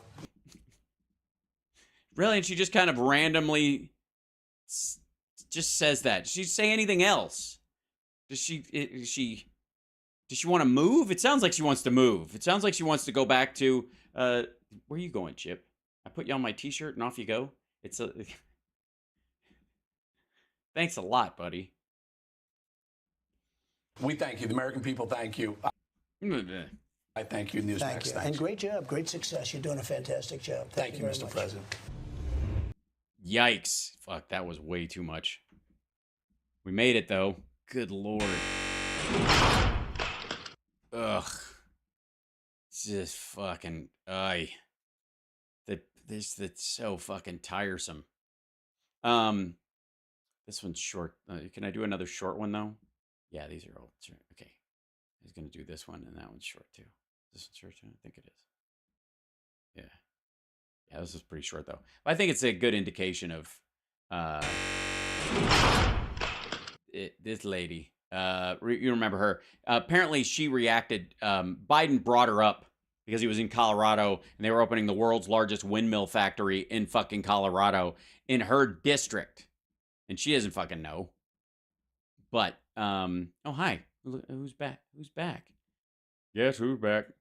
Yes, he's back. What are you doing, Chip? What are you doing, buddy? Just making a cutout on that? Or are you just going to... He's just sitting there licking himself, right? Thank God it's... camera's as close or as far away as it is. What are you doing? What are you doing, buddy? Hi. You okay? Do not eat the computer. All right. If everything just shuts down immediately, I blame Chip. Anyways, so, but it's a cool design on my shirt, though, I think. Anyways, so here's Lauren Boebert. We're going to do a quickie right here. Oh, wait, none of the Rumble videos don't work. Oh, see, this is divine intervention. That's what this is. They're just trying to save me from myself. All right, that's me calling it a night because I'm going to have, obviously we got 2 shows tomorrow and a lot to cover. I'd love for Dem Boston Brian to come on tomorrow if he's available. If he's not, maybe Saturday. Somebody reach out and let me know. Have him in the second hour tomorrow of the morning show, or in the on the bottom half of the first hour on the radio show to talk about Storm 333, because I think from a historical standpoint, it's great to look at how Russia approaches its battles and its fights with other countries, especially the ones it plans to take over and gut, which seems to be the entirety of its strategy these days and evermore. Love you guys. And Chip, what are you doing? Get away from there. Get back. What are you doing? Get over here. I got to put the hold on. Sit. There you go. Stay right there. I'm gonna add the. I got to add the cat cam to every scene I've got. Just put it right up here. There we go. And then move it back. All right, there you go. In case so I can pass in front of it. There we go. Yeah. You good? Hi, buddy. What's going on? What's it doing? What's going on? Hi. He just laid down right next to the camera. What are you doing? Don't. No. Get here. Take this. Is this what you want? Is this what you want? Want that? Want this? Is this what you want? Can't. Oh. Is this what you're trying to get? Get crazy. Hold on. There he is. Okay. It's a twist tie. It was a cable tie. What are you doing? It's like, all right. Yeah, I have to watch him or he'll be naughty. You're absolutely right. He's way past snuggle time. He's like, oh, I'm not used to this Thursday. He'll get used to it again.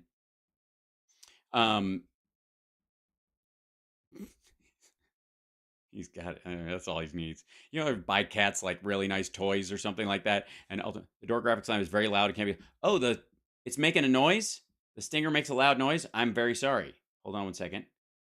I will fix that. Properties. And audio monitoring. Monitor only. And oh, okay. Now I'm very sorry. I thought I had it shut off. There we go. I took the sound off. There you go. There we go.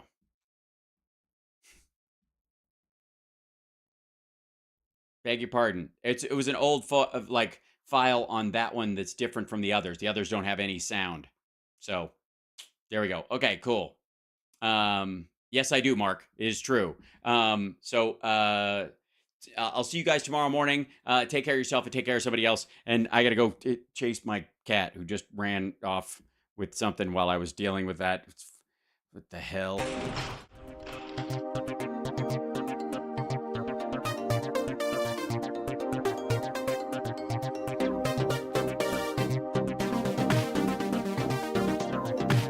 They just explode. To me, Corona means Italy.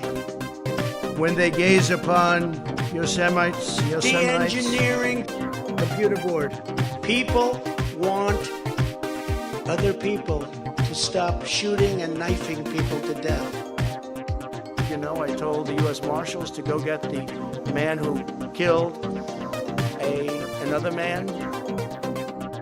No perverts.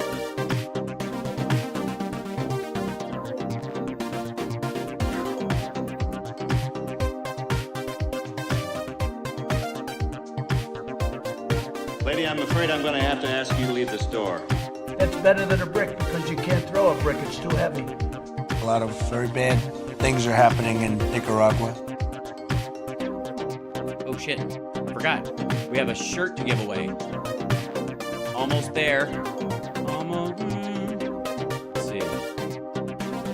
Right before the show ends. We could have it. We'll see.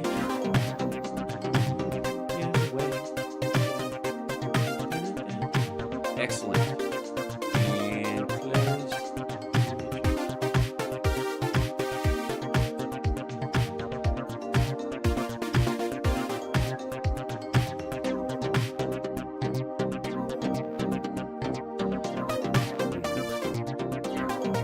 The winner is Jeannie Marie.